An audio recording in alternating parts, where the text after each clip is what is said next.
Mark my words. Mark my words? Mark my words. You ready for this? Check this out. Quin 0 deaths this league. Quin 0 deaths this league. This talking about this league, right?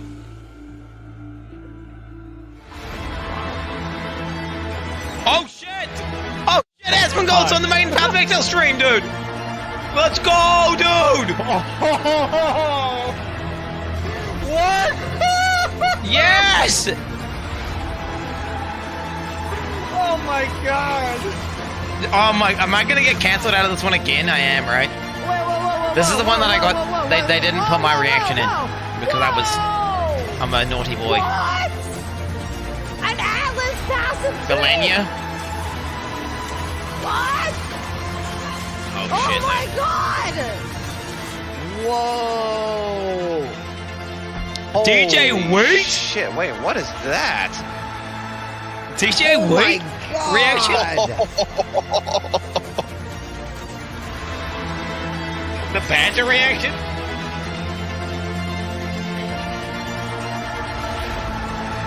Yo, are they gonna have an edited version where I'm in it now, or I think I'm still cancelled? Yo, they definitely got my reaction now. For sure, right?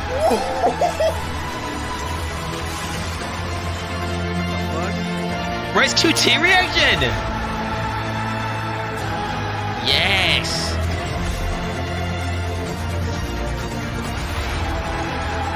What? New items, yeah.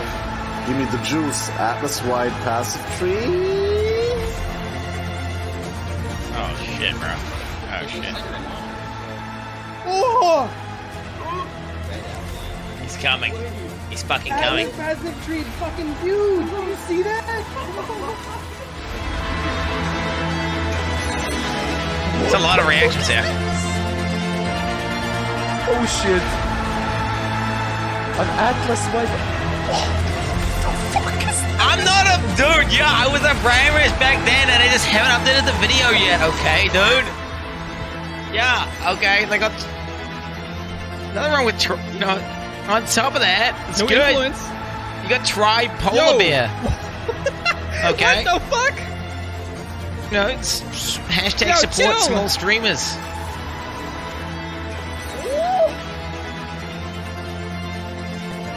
No influences. Oh my god, that Yo, was do we have the clip of me reacting to it, guys? So we just add it in and we'll just pretend that I was there? The Mather one? Dude, that looks so much better. Like what I wanted.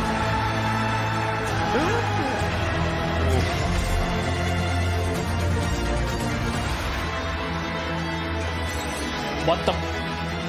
Okay, well, that's a lot of stuff happening right now. Whoa! What? I'm not in there, chat. Stop. Don't worry. That's a big tree, dude. That's a big skill tree. New items? Oh my god. X. Wait, The yeah. Atlas passes. Oh my god. Literally stop! I'm not a brainless anymore. I'm fucking reformed. Okay?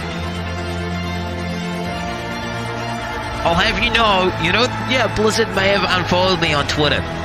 Okay? And maybe I did get cancelled by PvE for like a little bit. But actually, now we're in the DMs. Okay? We've DM'd. We're just gonna do it privately on Discord now. We're just publicly not gonna do anything, just to, it's just an optics thing, guys. Okay?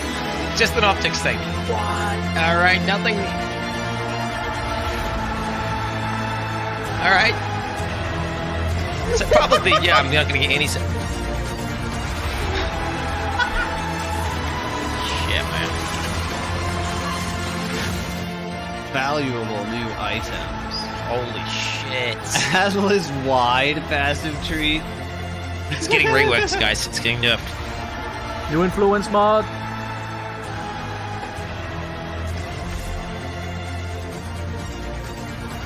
What? Oh my god, is this painful? Look at this video. Can we change to something different so then you guys don't keep calling me a fucking brand risk? Like, seriously. This guy's over the timer, bro.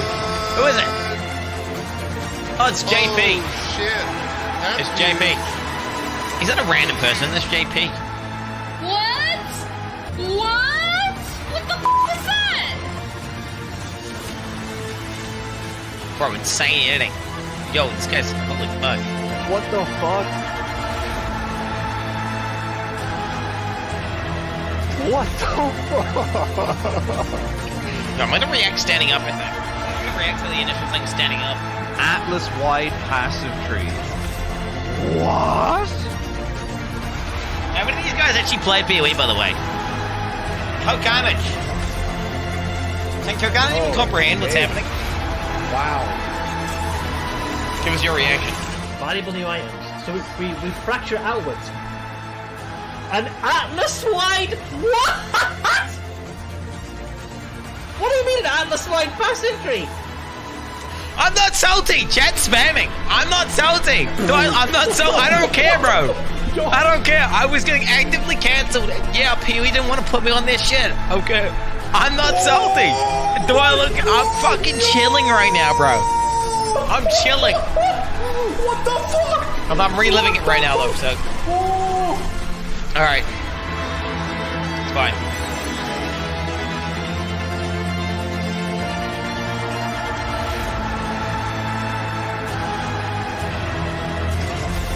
Okay.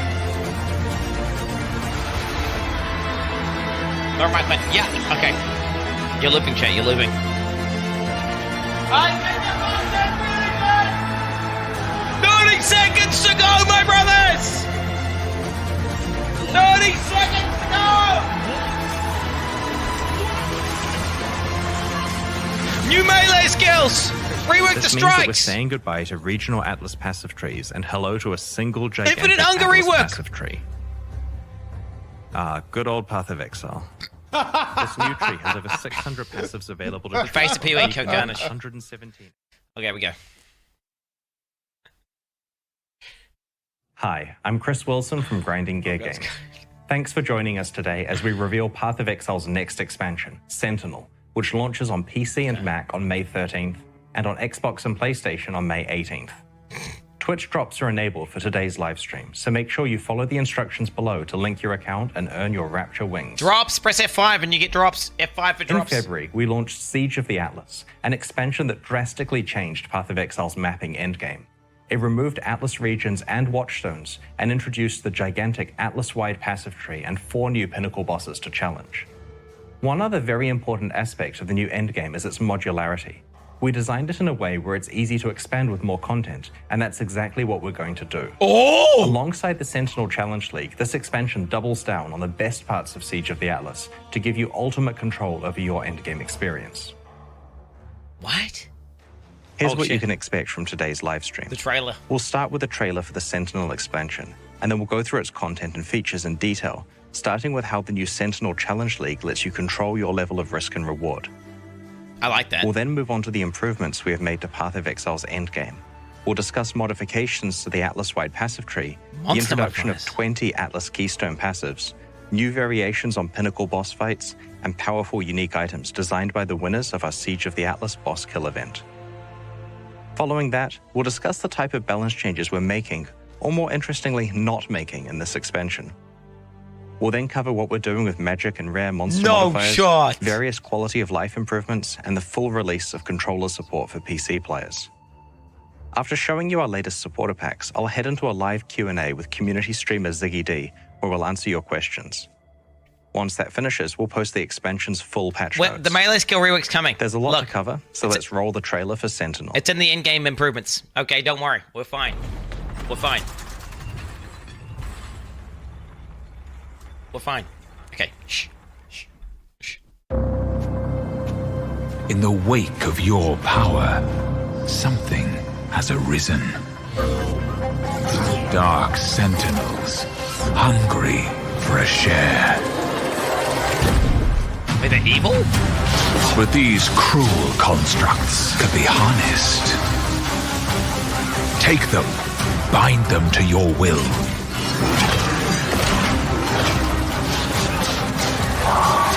Test and tinker, combine and reconfigure. And together, you will find your fortune. Can you buff them? Some sentinels are powerful. Others are dangerous. But in a world with shifting stars, monstrous new threats, Was that Uber Shaper? and valuable Uber Pinnacle treasures, Bosses? you will need them. Wait. Do you think they're gonna make the in-game Sentinels bosses? await your command. Do you think they're gonna make them static? Oh my god, if they make them static, boys? If they make them static, GG no re. GG no re. I'm sure you have a lot of questions, so let's get started with a full explanation of the upcoming Sentinel Challenge League. Sentinels are ancient constructs that have been unearthed across Rayclast. In this league, you will collect these Sentinels and attempt to harness their great power. But this symbiosis is not without risks. Once deployed, a Sentinel follows you, watching and waiting for you to enter combat. As you encounter enemies, the Sentinel will fire a beam that doesn't damage the enemy, but rather empowers them. This not only amplifies the difficulty of the foe, but also the rewards that it yields. There are 3 classes of Sentinels that you will find as you kill monsters in this league. Stalker Sentinels will follow you for around 30 seconds, empowering dozens of monsters before they dissipate. This is like a build your own breach or delirium effect, because you control what monsters you're fighting when you deploy the Sentinel, and through various means that we'll describe shortly, you're also in control of how much the monsters are empowered. In contrast to Stalker Sentinels, Pandemonium Sentinels are designed for mass area of effect, and typically only fire one shot. But this shot really counts, chaining between monsters to affect an entire screen full of foes at once. This class of Sentinel can be very dangerous because it empowers so many enemies at one time. Wait, do we have a hotkey The to final press? class, Apex Sentinels, can only empower rare or unique enemies. Oh, I'm over top They of it. fire fewer shots but have a much larger impact on difficulty and reward. You start with a single slot to equip a Stalker Sentinel, but as you play through the league, you can eventually unlock 2 more Sentinel slots so that you can have 1 Sentinel of each class equipped at a time. Each class of Sentinel can be deployed only once per area that you play. You'll quickly develop various strategies for when each class of Sentinel is best used. So it's permanent. For example, saving your Pandemonium Sentinel for when you're surrounded by monsters, or using your Apex Sentinel on the map boss or league content that spawns several rare monsters. Jesus. With a full loadout of Sentinels equipped, in every map you'll get to empower bosses of your choice, juice up an entire screen at once with a button press, and choose the part of the map where it's best to empower a series of dozens of monsters. Kill yourself with a single press of the button. Sentinels cannot be damaged by monsters in combat, but do gradually deplete their internal power supply each time you use them. They can be found as you play and are incompatible with traditional Rayclastian crafting techniques. However, new Sentinels with different properties can be assembled from the depleted husks of others that you have used until their internal power supplies ran out. We'll explain that crafting process in more detail later on. I hope you don't have to fuck around with them too much. You can find magic Sentinels that have mods on them. These mods can augment the base properties of a Sentinel, extending its duration, making it empower monsters faster, increasing the number it can empower, or even the degree to which the monsters are empowered, affecting both their difficulty and rewards. Some mods will add specific drops such as currency items, essences, or unique items to monsters empowered by the Sentinel, but at the cost of increasing how difficult the monster is to defeat. You can also occasionally find rare Sentinels that have more than 2 mods on them. These are generally quite a lot more powerful than normal or magic Sentinels if you find the right combination of mods. 26 The Sentinels you find as 48. you explore Rayclast will become more powerful. Some particularly powerful ones with special properties can only come from the process of assembling new Sentinels from depleted ones. While the Sentinels you find generally get better and better as you play through the league, you can also upgrade the behavior and properties of Sentinels through your Sentinel controller. The Sentinel controller is like a runic circuit board. It's what powers your Sentinels and allows you to customize them. There are specific nodes for each of the 3 types of Sentinel, so you can customize the properties and behavior of all of them, or potentially focus on your favorite base types. As you play through the league and kill more and more enemies affected by your Sentinels, your controller will gain power. You start with 4 units, which is enough to power your first Sentinel slot and your first runic node. By the end game, you are able to work up to 30 power units, which is enough for almost half of the controller to be powered at once. So how do you choose which runic nodes to power? You do this by connecting them together with filaments. Power flows from the top of the circuit through the filaments until it is all in use by the nodes you have connected. You can set up filaments in advance and they'll automatically be used as more power becomes available. Moving filaments around has no cost. It's basically like a planning tool that gradually gets activated as you gain more power. Yo, let us do this with our fucking skill tree. So you're not locked into a specific plan and you can respec for free. It's so good. Some powerful runic nodes require 2 filaments and hence allocate more of your power when activated. Additional Sentinel slots for other types like Pandemonium and Apex Sentinels, for example, require 3 filaments and hence 3 power units each. While it's almost always best to have all 3 slots powered so you can use all 3 Sentinels per area, there are niche strategies where you want to unpower specific Sentinel slots in order to have more power for additional runic nodes. Also that you can fully specialize in just 1 or 2 I'm Sentinel going full types. boss Sentinel, bro. Just to I'm going full reiterate, Apex. you can change your allocation as much as you like, so feel free to experiment. Full Apex. This powerful runic node allows Pandemonium Sentinels to be used an additional time each area. While this is basically pure upside, you should definitely plan around the fact that you'll be running their charge down pretty quickly if you use this node. This runic node prevents your Stalker Sentinels from empowering normal rarity enemies.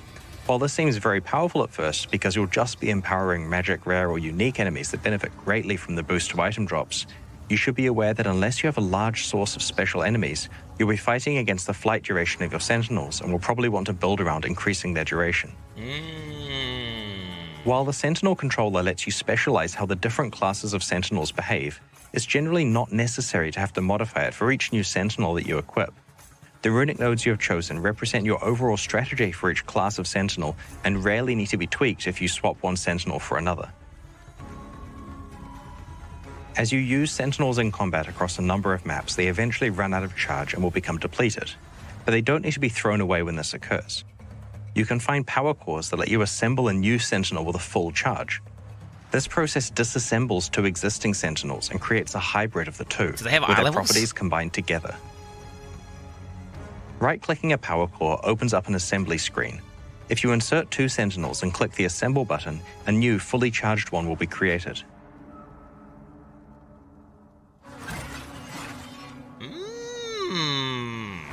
Ooh. It went rare? This process is a complex and unpredictable one that can either inherit properties from the input Sentinels or potentially produce new ones that weren't based on either of them. For example, the base type of the Sentinel could either be the left input Sentinel, the right input Sentinel, or an entirely new one that can't spawn naturally and can only come from this process. Gambling? I The like same it. applies to its modifiers. You generally get a mix of modifiers from the 2 input Sentinels, but sometimes they have their tiers upgraded or entirely new mods added, occasionally including ones that are exclusive to the assembly process.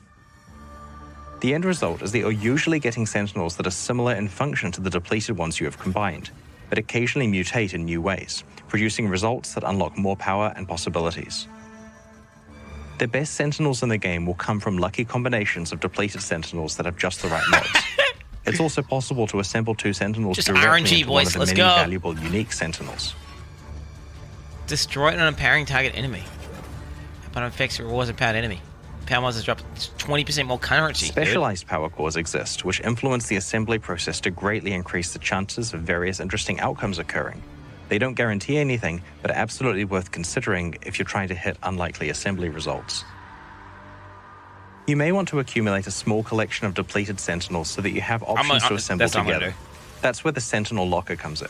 It's a free object that you can place in your hideout that allows you to store stacks of each of the Sentinel currency items, as well as a tab full of each of the 3 categories of Sentinel.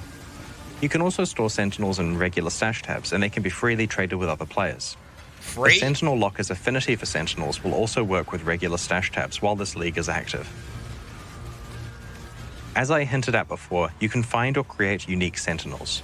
These have powerful static properties, but because they cannot be combined with other Sentinels, there's no way to recharge them once they become depleted. They are essentially limited use items with powerful effects. Let's look at a few examples. First off, we have the Basilisk. This is a Pandemonium Sentinel that augments its wide area of effect blast with a petrification effect. Any monsters caught in the blast are turned to stone. Rather than being primarily useful for raising the risk and reward of combat like other Sentinels, this one is incredibly useful as an emergency button in combat. I like that. By activating the Basilisk, you can freeze most of the monsters around you in place, letting you take bosses? control of dangerous situations. You can do it on like unique Legions. Sentinel, the Hollow-Eyed Skull, is basically a headhunter in Sentinel form. No. What? There are also a set of unique Sentinels that are designed to empower specific named Atlas map bosses. If you activate one of these Sentinels while fighting that boss, it empowers the boss into an extremely dangerous version that is very, very rewarding if you can defeat it. No. The highly empowered boss fight is further scaled by whatever mods are on the map that contain it, so you'll want to be pretty careful with what mods you choose to use. Oh shit, dude. On the other hand, its rewards are scaled by reward bonuses on that map, so if you're able to defeat one of these bosses in a juiced map, you will certainly be greatly rewarded. Oh no. These highly empowered map bosses are the best source of recombinators, a new type of endgame currency item that can be found in the Sentinel League. Recombinators allow you to apply the Sentinel assembly process to two pieces of equipment of the same item class, combining them together in unpredictable ways. This process can also rarely imbue your items with exclusive modifiers that don't normally spawn on that type of item. Oh. While the recombination process involves significant risks, you could combine the best parts of two rare items together, maybe getting a lucky exclusive mod spawn, and end up with one of the best weapons, armor pieces, or jewelry in Path of Exile. I did like combinating. Sentinels can be deployed while engaging in other League content, so you can juice the risk and reward to quite crazy levels. For example, you could enter a Mirror of Delirium, trigger a breach, and deploy your Sentinel at the same time, causing the monsters to have 3 significant modifiers to both their difficulty and rewards. There are only a few specific areas that Sentinels can't be deployed in, mostly for technical reasons, and those are unique maps, Pinnacle Atlas bosses, and the Simulacrum. Fair enough. Simulacrum would be busted with Sentinels. So that's Sentinel in a nutshell. It's a combat league that gives you heaps of control over the exact risk and reward you encounter. It stacks with other combat-enhancing league mechanics, juices your endgame bosses beyond any kind of reasonable difficulty, lets you play with temporary headhunters, and might even let a few players assemble some pretty insane rare items if they're lucky. We're very much looking forward to seeing your stories after you've had a chance to play with it next week. The Combinator sounds fun. I want to be honest. Like, imagine if you get a T1 weapon. In addition to the Sentinel Challenge League, this expansion further improves on the new endgame introduced in Siege of the Atlas, its Atlas-wide passive tree and pinnacle boss fights. The new endgame was designed to give you ultimate control over what kind of content you want to play and how difficult and rewarding you want it to be. With the Sentinel expansion, we are doubling down on what makes this new endgame the best one that Path of Exile has ever had. Doubling down. This expansion introduces 20 powerful Keystone passives to the Atlas tree. As you know from the regular passive skill tree, Keystone passives are usually dramatic and build-changing, with both upsides and potential downsides. Nerfs. Each Keystone can completely change the way you play Path of Exile's endgame, and we have designed Keystone passives for many different playstyles and situations. Disables Harvest. Buffs all loot. The second big change is that we have introduced these clusters of passives that grant you even more control over what endgame content you encounter. As you know, you can encounter many different types of past League content randomly within maps. Let's go! These new passives allow you to prevent content you don't enjoy from appearing randomly, while simultaneously causing other content to spawn at a higher rate. But wait, is it Aside balanced? from the obvious convenience of only encountering the past League mechanics that you choose, the system is great for target farming specific content that you have juiced on your Atlas tree. Wait, does that mean people can make infinite harvest though? Thirdly, we have created incredibly difficult and rewarding Uber versions of 7 pinnacle boss fights, which can be accessed via 6 new Keystone passives. Oh shit. These fights are designed to challenge the absolute best Path of Exile players, and suffice to say, they are brutally difficult. Uber Awakener! Let's take a look at some of the new Keystones and boss fights. Uber Awakener! The Singular Focus Keystone makes it significantly more likely that your favored maps will drop. If a map drops that is not one of your favored maps, it will be converted into a random currency item. This means that you'll exclusively see your favored maps, and outside of that, more currency. What? This is the realization of the I only want to play one map dream that some I don't know about players this have. one. It also helps players who are over-sustaining That's maps crazy. and would rather just get extra currency items. The Stream of Consciousness Keystone prevents you from modifying your maps with fragments or scarabs, but means that when extra content is being rolled for your maps, each of the base chances is 50% higher. This is really useful for more players content? who don't want to have to think about juicing their maps and would instead prefer to get a constant moderate bonus Bro, instead. that's me! That's me! What the fuck? The following 2 Keystones are for very advanced players who have completed their Atlas trees and want to get a very specific outcome with all of their skill points. This is me. The Wandering Path keystone increases the effect of small passives on your Atlas skill tree and disables all notable passives. What the fuck? Oh, that sounds cringe. The Grand Design keystone increases the monster pack size in each of your maps by an amount proportional to the number of notable passives you have allocated. However, the trade-off is that small passives have no effect. Is that even worth? I mean, it sounds like it could be busted, but then it sounds, I don't know. These two keystones are very good for specializing into maximizing pack size and quantity at the expense of specific league content, which is great for general Magic Find builds or divination card farmers. Oh. The Twist of Fate keystone changes the behavior of corrupted rare maps in unpredictable ways. Upon entering a map, you may be sent to an alternative map of the same tier with randomized modifiers. Fuck that. All of the master missions, scarabs, and Kirit crafts applied to the map will also be randomized. No. This process will not pick an outcome that was already on the map, so it always shifts it to a new property that you didn't have before. This means that you can play all of the scarabs, master missions, and maps that you enjoy, and any leftover ones can be randomized to new outcomes, which are guaranteed to not be the ones you started with. No. This may have some interesting economic consequences as well, with players feeding bad scarabs or maps into the Twist of Fate lottery. The Wellspring of Creation and Dance of Destruction keystones change the ratios of monster life and damage in maps on the Atlas, so that they are more dangerous and less tanky, or vice versa. These two keystones are designed to be remedial, allowing players with an abundance of offense or defense to normalize themselves so that they can handle the content better. I mean, it's kind of cool. If you find yourself in a situation where you're waiting for a weapon upgrade or can't fix your resistances, then you could allocate one of these keystones to temporarily make things easier before unallocating it later when your build is complete. Wait, everyone's going to do the ZDPS one, 6 new keystones create uber versions of Path of Exile's pinnacle boss fights.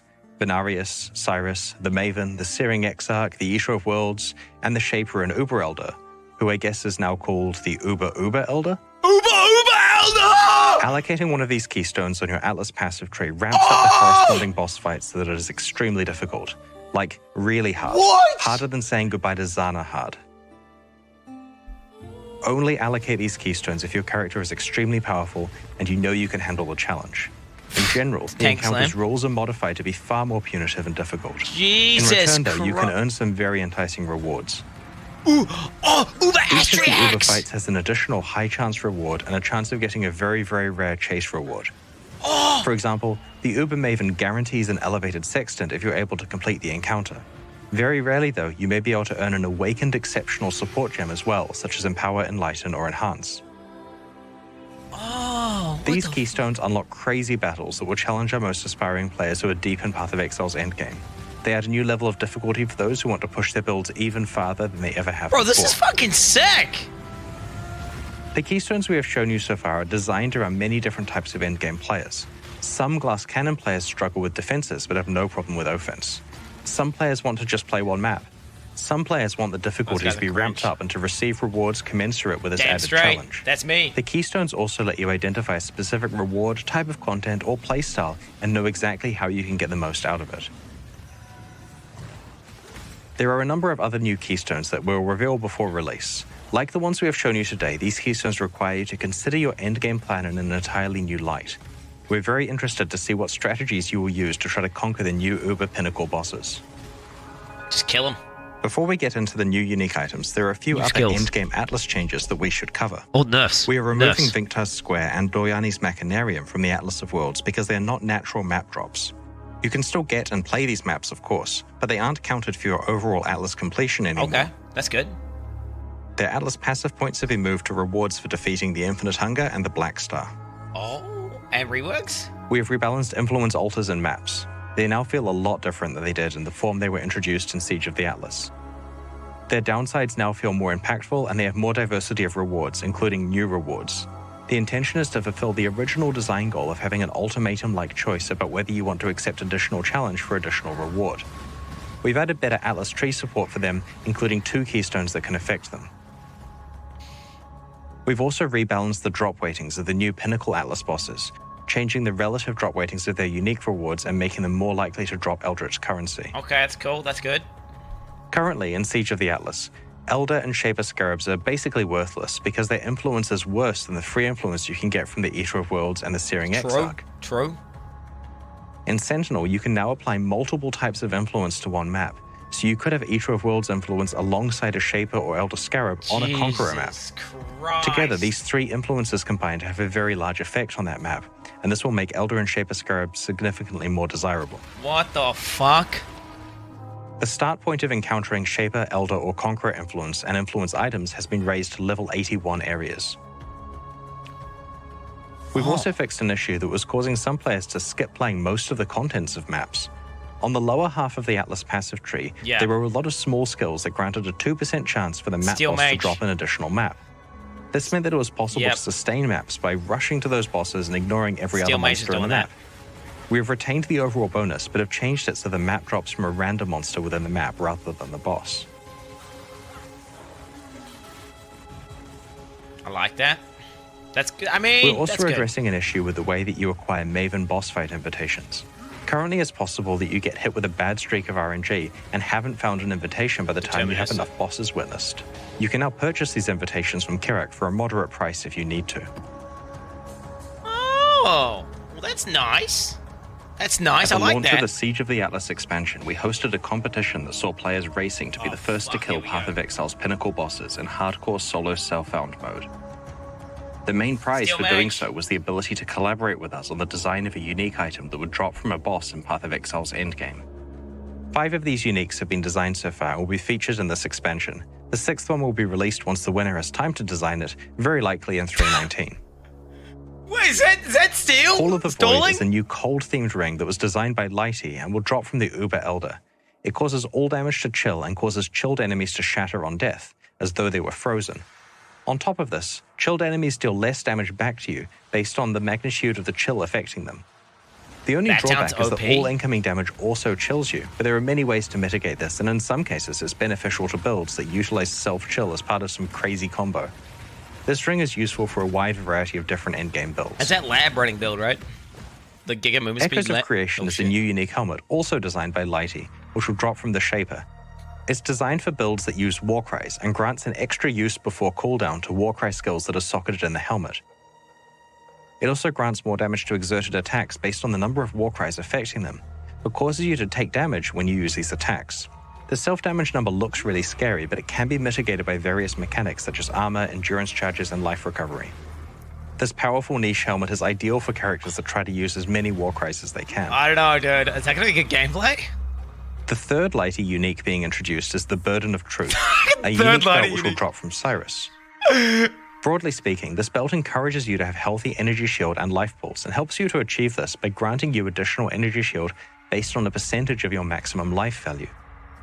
The belt both lets some portion of chaos damage hit your energy shield, but also causes some non-chaos damage to bypass your energy shield like it was chaos damage. Can you read this? This is often an upside because splitting damage over both life and energy shield lets you recover both simultaneously.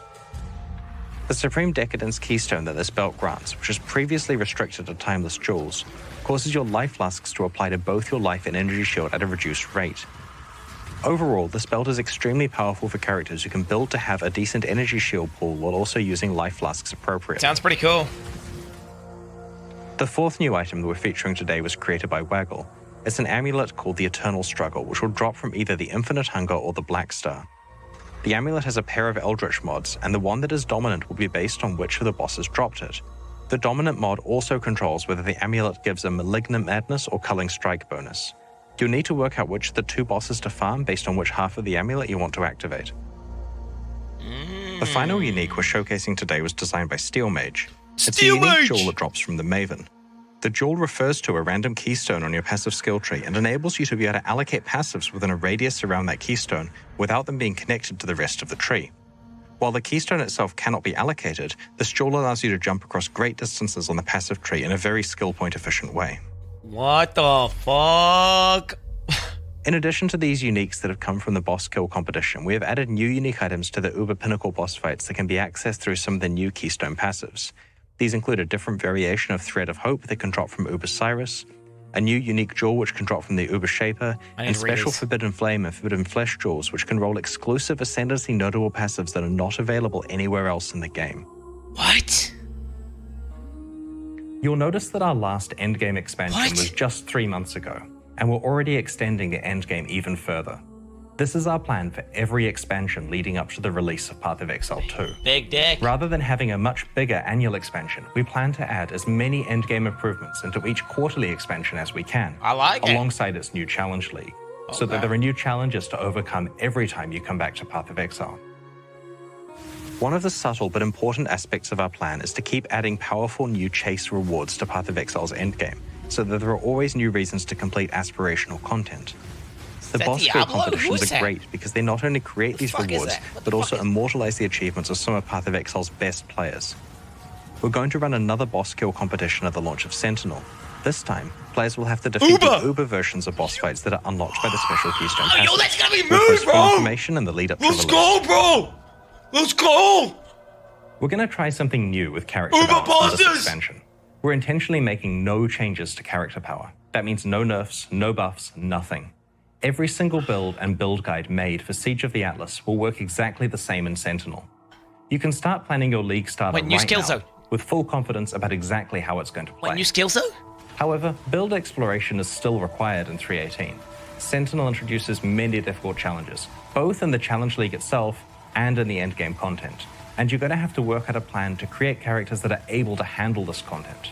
But at this release, you can hit the ground running, knowing with confidence which builds are a good starting point for you. We don't intend to do this character balance freeze every release. For example, 3.19 definitely contains planned changes to character balance. Even though there are no character balance changes in 3.18 though, we have still made some changes to actual game content. For example, let's talk about the changes to monster modifiers. So what about Magic and new rare skills? Come monsters on, in Path please. of Exile get a lot of their power from their modifiers.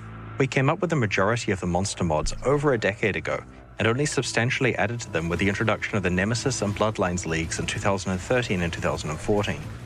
These mods are unfortunately showing their age. Many of them are unimpactful, and it's quite hard to quickly read their descriptions in the heat of combat. True.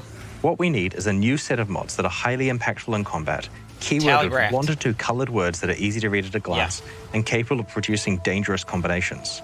This is exactly what we designed the Arch Nemesis mods to be, a replacement for the core monster mod pool. From 3.18 onwards, all previous monster mods have been replaced by Arch Nemesis mods. No other part of the Arch Nemesis League has been retained, so there's no more inventory or recipe management.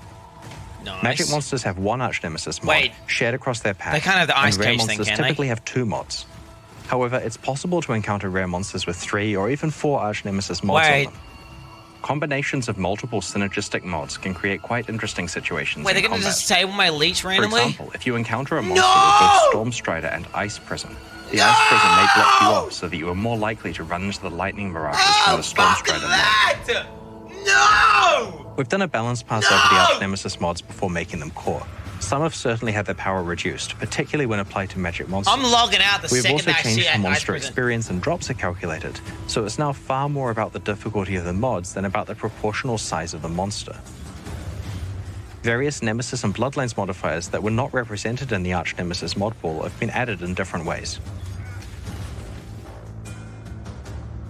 Path of Exile's challenge system has remained the same for the last 21 leagues. Okay. For Sentinel, we had a look at whether there were any easy ways we could update it based on what we have learned over the last 6 years. Our plan is to retain the model of 40 challenges with rewards that unlock as you progress through them, but with a goal of providing substantially more challenge to endgame players and substantially more rewards to go with it, of course. Oh. In order to achieve this, we have crunched down the easier challenges so that the first reward unlocks after only 6 and the second at 12. These are equivalent in difficulty to 12 and 24 challenges from the old system, respectively. This change gives us a lot more space to ramp up to some incredibly difficult challenges towards the end, which will take a lot of time and skill to complete. There are now 10 different rewards you can unlock, which comprise 2 complete armor sets, each with a pair of wings. But be warned, the challenges you must complete are much, much harder than any that we have ever set you before. I'm doing all those challenges. We've been experimenting with I'm doing support those for game challenges. controllers on the PC version of Path of Exile. I'm doing During those. the Arch Nemesis League, we began a beta for controller support and have been making improvements based on your suggestions and feedback. We're pleased to announce that controller support on PC will officially launch alongside the Sentinel expansion. I wonder if we're getting a UI update. This also means that Path of Exile is now fully playable on the Steam Deck for those of you who are lucky enough to have one so far. Purchased! Alongside finishing controller support for PC, we've also done a push on various small quality of life features in this expansion, which we'll reveal over the coming days. An example is that you can now choose whether your hideout portals can be accessed by one of 4 options: everyone, your friends, your guild members, or no one. We have also improved how favored maps are selected on the Atlas. Rather than having to click on the map on the Atlas for every slot, you can instead click on one of your existing favored maps to quickly copy it to the new slot. This makes it a lot faster to favor many instances of the same map at once. There are plenty more small QOL features crammed into Sentinel, and we'll cover these over the week leading up to release. Please tell me Energy Shield over life. Early in the Arch Nemesis League, we debuted Kerrick's Vault Pass. Purchasing this pass grants you access to Kerrick's Vault, where you can claim exclusive...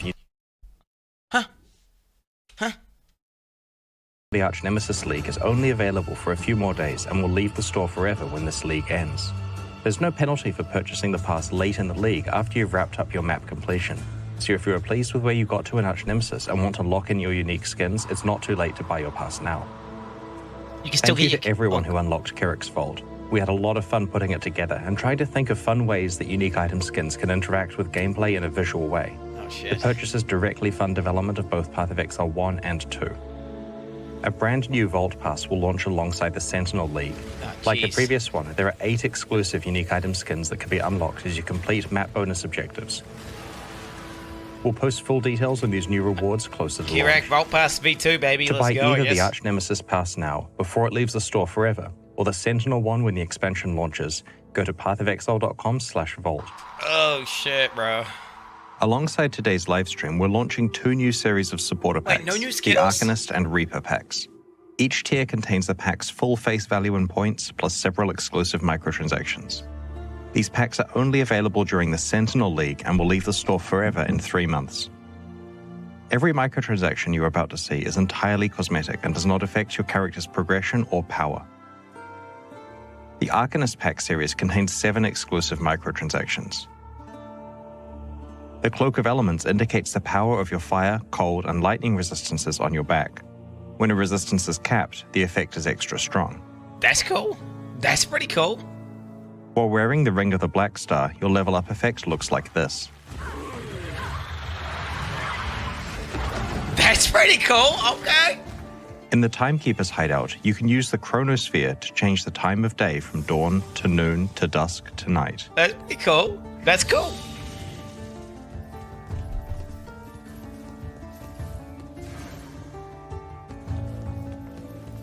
I like that they're doing this new shit, but it's With Chevron's tome on your belt, identifying items will cause exploding books to appear nearby. That's cool. I'm gonna do that as well, dude. The Mage Blue map device blossoms with greater intensity as you open higher tier maps. That's cool. Pretty neat. With the soul stunning weapon effect attached to your weapon, any attacks that stun will cause your enemies to have an out-of-body experience. Drinking from the searing Quicksilver flask causes an explosion and sets your character on fire. Visual pollution. I'm a stun Andy and I don't like that. Also has 7 exclusive cosmetic microtransactions. The Soul Harvester's Cloak's power is based on the number of enemies your character has killed. Oh, with the Belt of the Hive Queen equipped, flasks you use will cause blood-sucking insects to appear all over your character. The Ghostlit Graveyard is a hideout where you can control the color of its torches. RGB, it dude! It also comes with 6 exclusive hideout decorations. Oh shit, RGB in the hideouts now! Medidrone will follow you around and use a healing beam on you whenever you're gaining life. Thanks, Medidrone. The Underworld portal opens a gateway to Hell. Its effect upgrades in Part 2 and again in maps, where it indicates what tier of map you're playing. Oh shit. It's too big. While wearing the Ring of the Exorcist, any spells you cast will exorcise the ghosts of your enemies if you crit. While using the Grim Reaper apparition, the Reaper will appear and cull any unique or rare enemies you slay. As I mentioned before, these packs are exclusive to the Sentinel League and will leave the store in 3 months. Is that gonna They're confuse available plebs? right now at pathofexile.com/purchase, and they directly fund the ongoing development of Path of Exile 2 I don't like the in-combat and Path of ones. Exile 1 expansions like Sentinel. We greatly appreciate your support. I like the out-of-combat ones and the level-up one. Thanks for joining us and checking out today's No reveals. new We can't skills? wait to see you in Rayclast on May 13th. We'll begin the Q&A in a few moments, so please get your questions ready in chat. Okay. No new skills. I mean, don't get me wrong, though. It's insane. Oh, wait. Apparently ads ran during that. We don't want ads to run during the Ziggy D thing. You should run ads now, so they don't get ads during the fucking Ziggy D thing, because we got an automatic system that would have done it. Yo, what the fuck, though? Okay. You're telling me...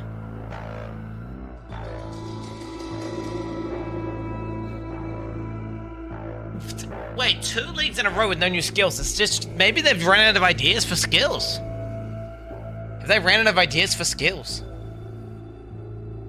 I mean, the Uber bosses are gonna be fucking sick, bro. The Uber bosses are gonna be fucking sick, and the endgame rebalance is fucking awesome. But, fuck. I mean, what the fuck? That means I can choose whatever build. Wait, that means I can practice the build that I'm gonna play. Wait, that means I can practice the build that I'm gonna play. That's pretty good, actually.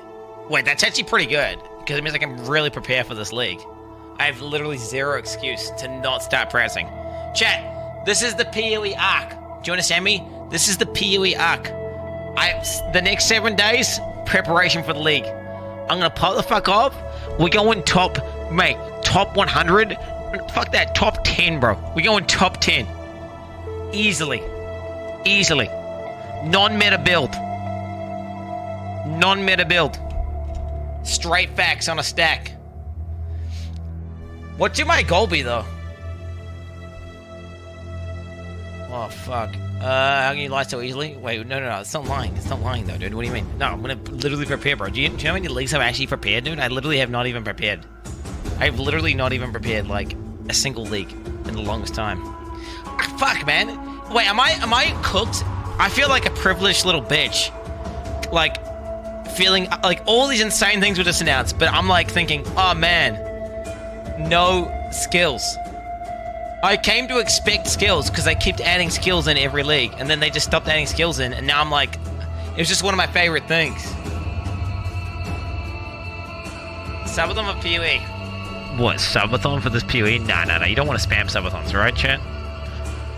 One does not simply spam subathons. There's no need to spam subathons. We save subathons for extremely special events. Oh shit, here we go. I'll move my... G'day, Exiles, and welcome back. It is Ziggy D here with none other than Chris Wilson. How you going this morning, Chris? Hey, good, thanks. Thanks very much for joining us. Thanks for hosting another Q&A and having me on to ask you some questions. Always a pleasure.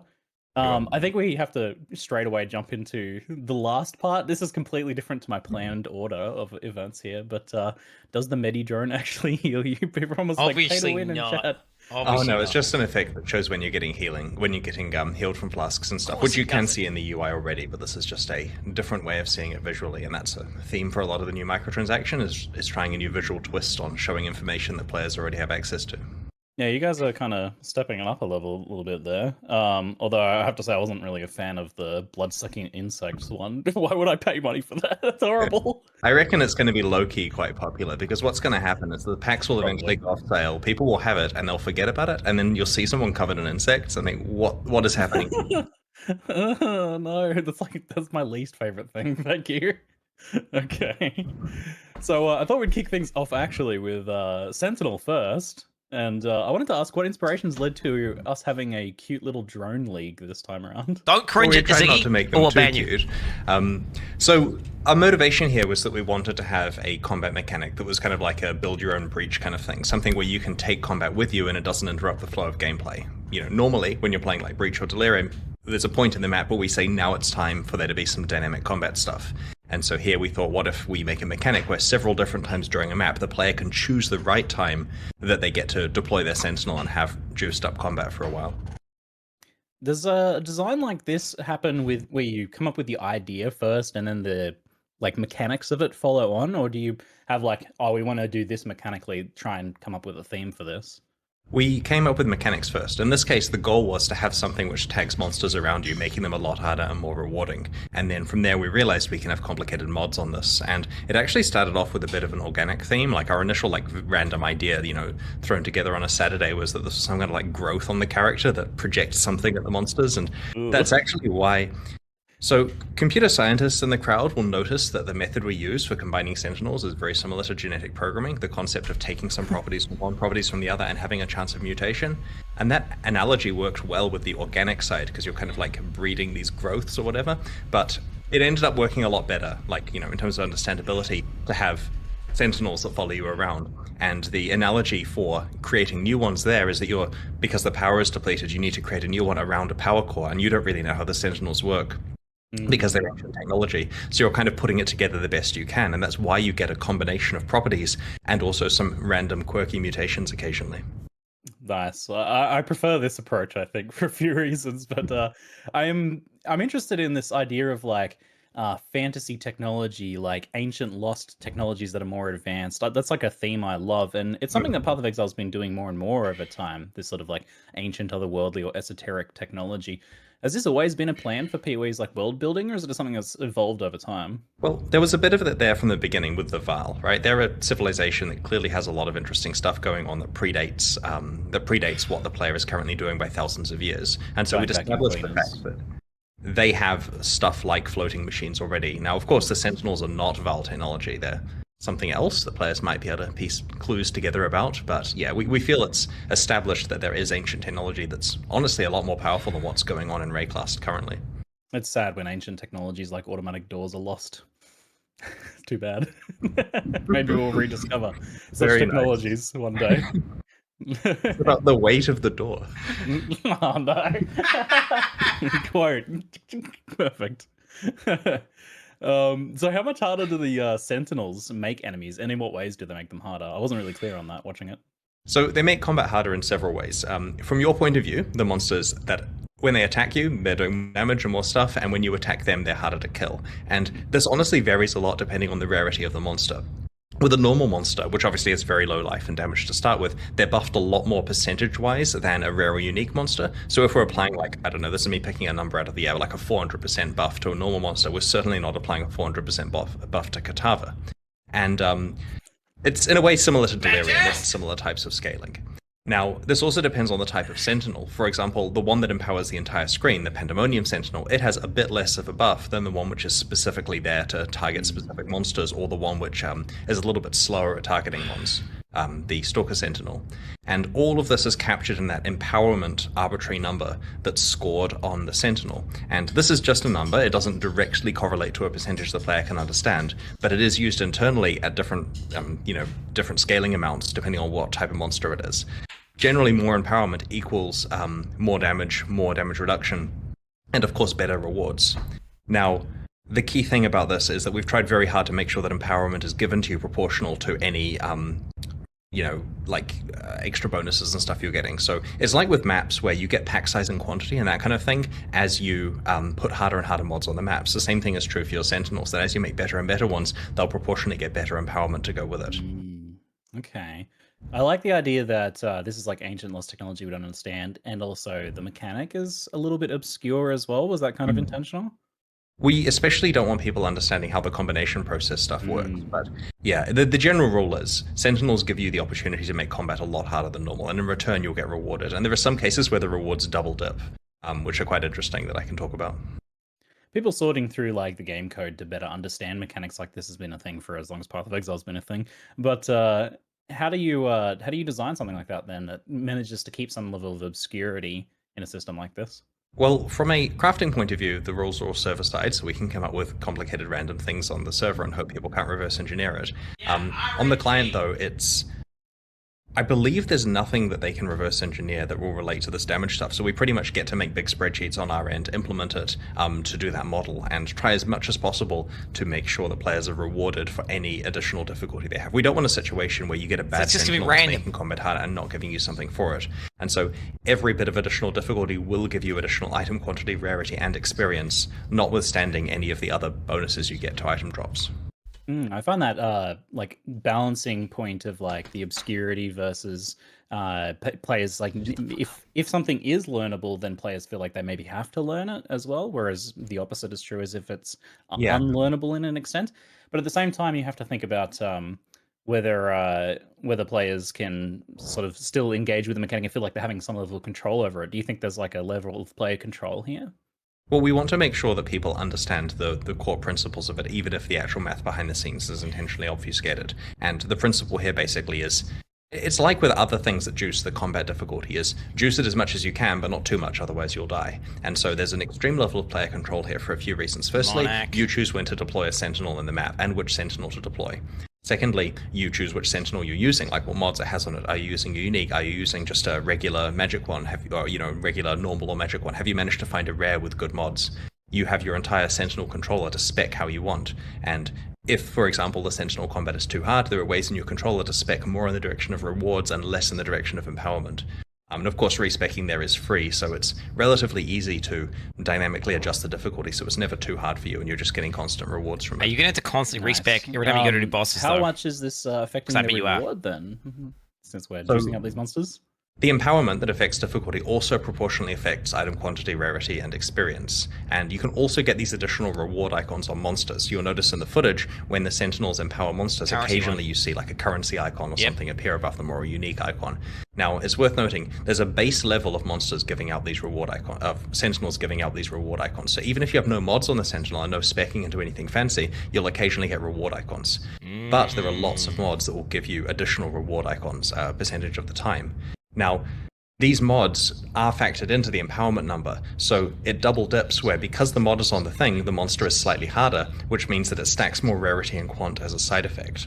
And so you get kind of a double dipping effect there, where you get twice as many, effective rewards.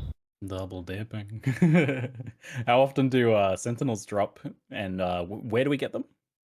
Well, you can find Sentinels as you play through the game, and they also drop from Sentinel caches, which are, scattered throughout the world. They're pretty often. The intention is not that you run out of Sentinels, right? You'll always have Sentinels to use. The question is whether you have good ones or not. And you'll notice they're corrupted, so you can't just drop AUX on them. It is actually difficult to have a constant supply of good rare Sentinels, but you can put the work in, you can spec into this stuff, you can, do clever combining, and we expect that any good player in Path of Exile will generally have good Sentinels that they can use most of the time. And I understand the concerns that this feels like a bit of micromanagement, but it honestly plays pretty streamlined. Essentially, you can use Sentinels for a number of maps, and there are lots available to drop more ones in as they're depleted, and if you like a Sentinel enough that you miss it when it's run out of power, then that's a really good candidate for combining, because if you combine two things together and you liked both of them, chances are you're getting something roughly similar out the other end. Occasionally you might get something worse, but sometimes you'll also get something better, and it could get a cool mutation on it where you get some mod which you'd never considered that suddenly starts like duplicating enemies when they're tagged, for example, or doing a lot of other cool stuff. And so we'll see some very interesting things where people are, this is the worst analogy to ever mention on Twitch, but they'll kind of be like breeding a bloodline of good Sentinels, if you see what I mean. Jesus Christ! I've been playing Crusader Kings recently. What the fuck, Chris? I'm going to just switch to Twitch chat. Nice. Holy shit! How crucial is this, like, combining up of the Sentinels? And how do you, like, design a mechanic like this to avoid the, like, talisman-like for the old players of PoE situations where these mechanics become really laborious because there's a lot of combining? So you don't really combine up through the tiers, you find better tiers of Sentinels. So as you play through the game, you'll find better and better ones. You do combine if you want to have a chance at making Sentinels that have combinations of mods that you like. So the theoretical best Sentinels can come from combining. So in terms of base types, the way it works is there's a progression from low level to high level, just like bows or wands or something like that. And we also have a few other base types that can only come through combining. But once you've got it from combining, you can then potentially persist that one by combining it with other ones and getting lucky. The purpose of combining is when you're finished with two Sentinels you found effective, you get a chance to get something that's moderately similar to what you put in. And we breed them. And that really helps with sustaining rare Sentinels, Pure as well as bloodline. occasionally getting good unique ones and so on. Insist. The talisman comparison is a good one, but we have learnt very much from the problems of that league. And the first problem we had with talisman was that the item you were making was competing with amulets, right? It was hard to get good rare talismans, and it was easy to get good rare amulets, so therefore talismans were worthless much of the time. Here, it is hard to get good rare Sentinels, but nothing else can go in that slot, and so it's a bit of a slower item progression than what people are used to. we've definitely designed the combining system to be more of a crafting system rather than Talisman, where you couldn't do stuff on demand. If you wanted to do combining, you had to go and find some stones, do a whole boss fight, etc. Here, you can make new Sentinels wherever you want to. The item crafting system where you can combine armors in a similar fashion, how similar is that to the Sentinel crafting? Like, will combining a bunch of Sentinels kind of give you an idea of how that's going to then work on items? Yes, it's quite similar. Basically, we were looking for something you can do to make new, really cool rares, and we realized that we have this system that was entirely designed around the genetic programming of assembling new Sentinels, and it would work really well for rare items. And so we basically tried it, and we came up with a bunch of interesting mods that can go on each of the slots, and I think we haven't previewed any particular ones yet. That's a but common the announcement page at pathofexile.com/sentinel has a bunch of mods that people can see in the there, and there's some pretty juiced stuff, so it should get people quite interested. But the intention basically is, this is not meant to be the way that people make the best item in the game, but it may make some of the best items in the game if they're lucky. And we've had conversations internally that involve questions like putting items that are mirror-worthy versus items that are strange on the other side, and interesting border cases that happen with the rules to try to make items that are mirror-worthy come out that, Anyway, interesting stuff going on with that. So we think that the Path of Exile players will really like trying to model how that works and to get the best value for their recombinators. That's me every time I craft anything in PoE. This won't make the best item in the game, but I'll wait. You know what? I'll wait. It's certainly a non-deterministic crafting thing, but it should be interesting. And I think especially if some of these recombinators make their way into standard, there could be some interesting things that happen after the league ends. Are there any like hard rules with this recombinator thing, like for getting the specific modifiers, or is it just kind of going to be like very hard to understand? It's very random, but I'll be more specific about roughly how this works, and this is probably the most information you're getting, right? Okay. So you put two items in, and it's going to pick one of the two base types. So, for example, it'll pick the left or the right. Now, with Sentinels, it has a chance to mutate the base type into a special one or to create a unique. We don't want the recombination process for your equipment to necessarily just randomly change the base type on you or to turn into a unique, because honestly, sometimes that's going to be worth less than the items you put in. Yeah. So, once it's picked a base type, for Sentinels, it uses that base type, and for your items, it retains all the properties of that core base type. For example, any enchants you've got on it, any sockets, corrupted status, implicits, all of that stuff, catalysts or whatever. This all gets dragged along with whichever base type was selected.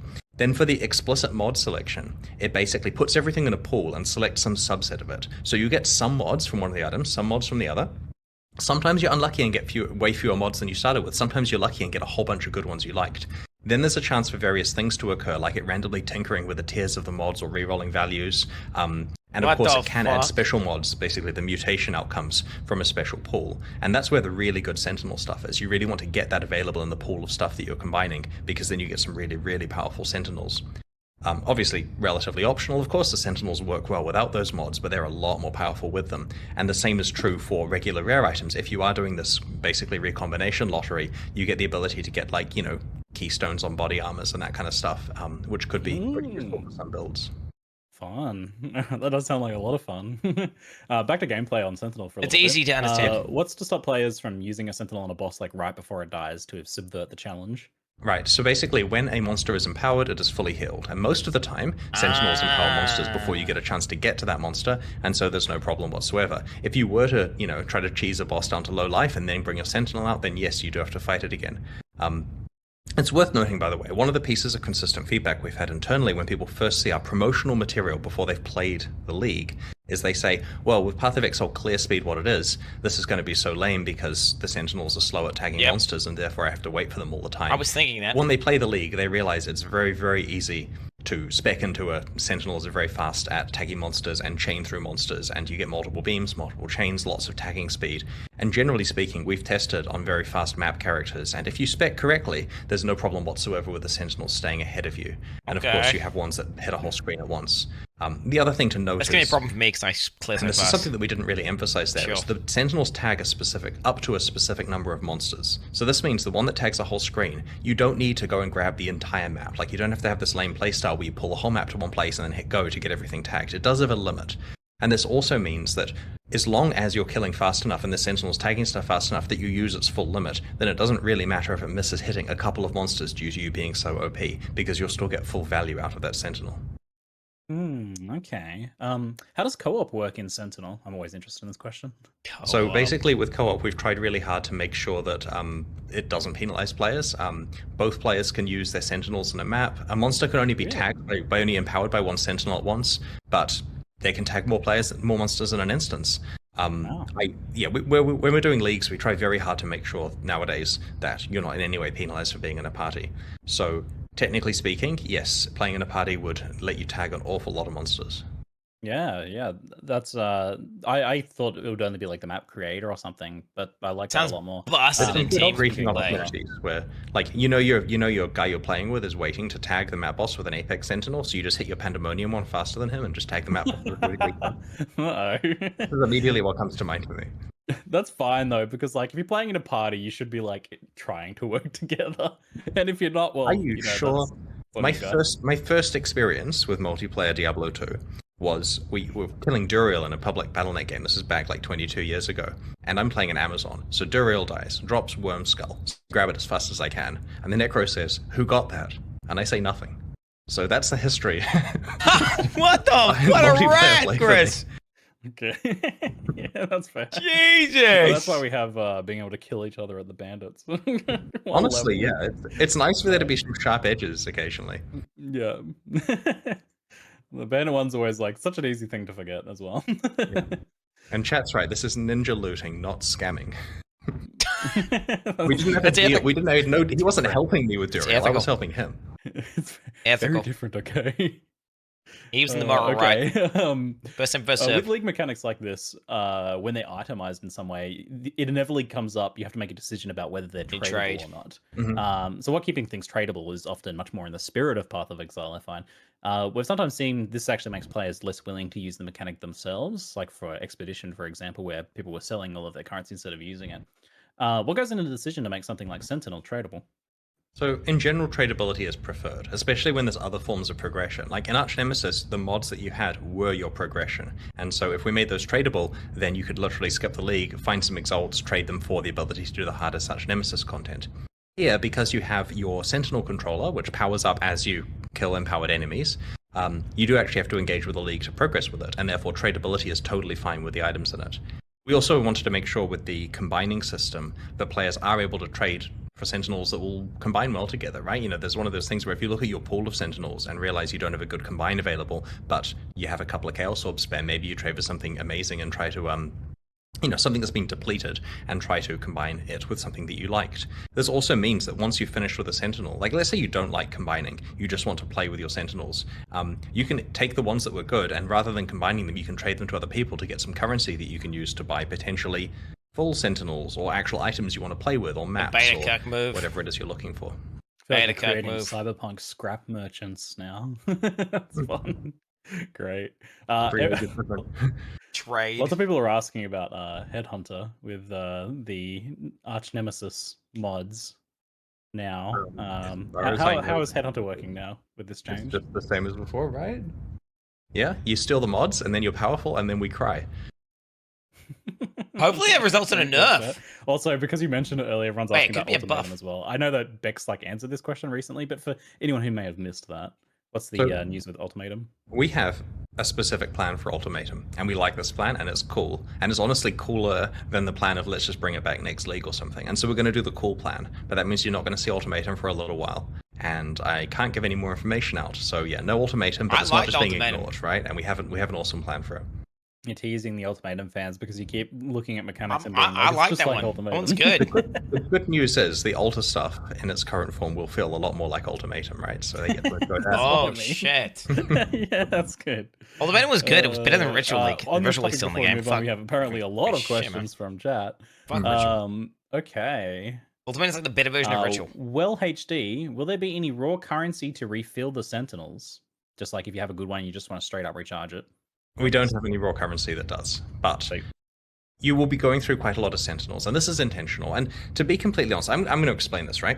So we know that it's controversial that these things run out of charge, right? We're not trying to just hurt the players. But in the version of this that we designed, where you use them forever, it was really boring. You get an OK Sentinel on day 2, and you just use it forever. And because of that, we had to make the good mods really rare, and you never see them, and you'll never find a Headhunter Sentinel, and it was terrible. And so we tried this model where they run out of charge, and you're constantly combining stuff together, and you see the full gamut of the league, you try new experiences, and you get to see a lot of the cool mods, because we just ramped the spawn rate of everything. Like, kind of reminds me of Conrad Ponds. Sentinel, the hollow-eyed skull, you're probably going to find one, right? Like, it's consumable.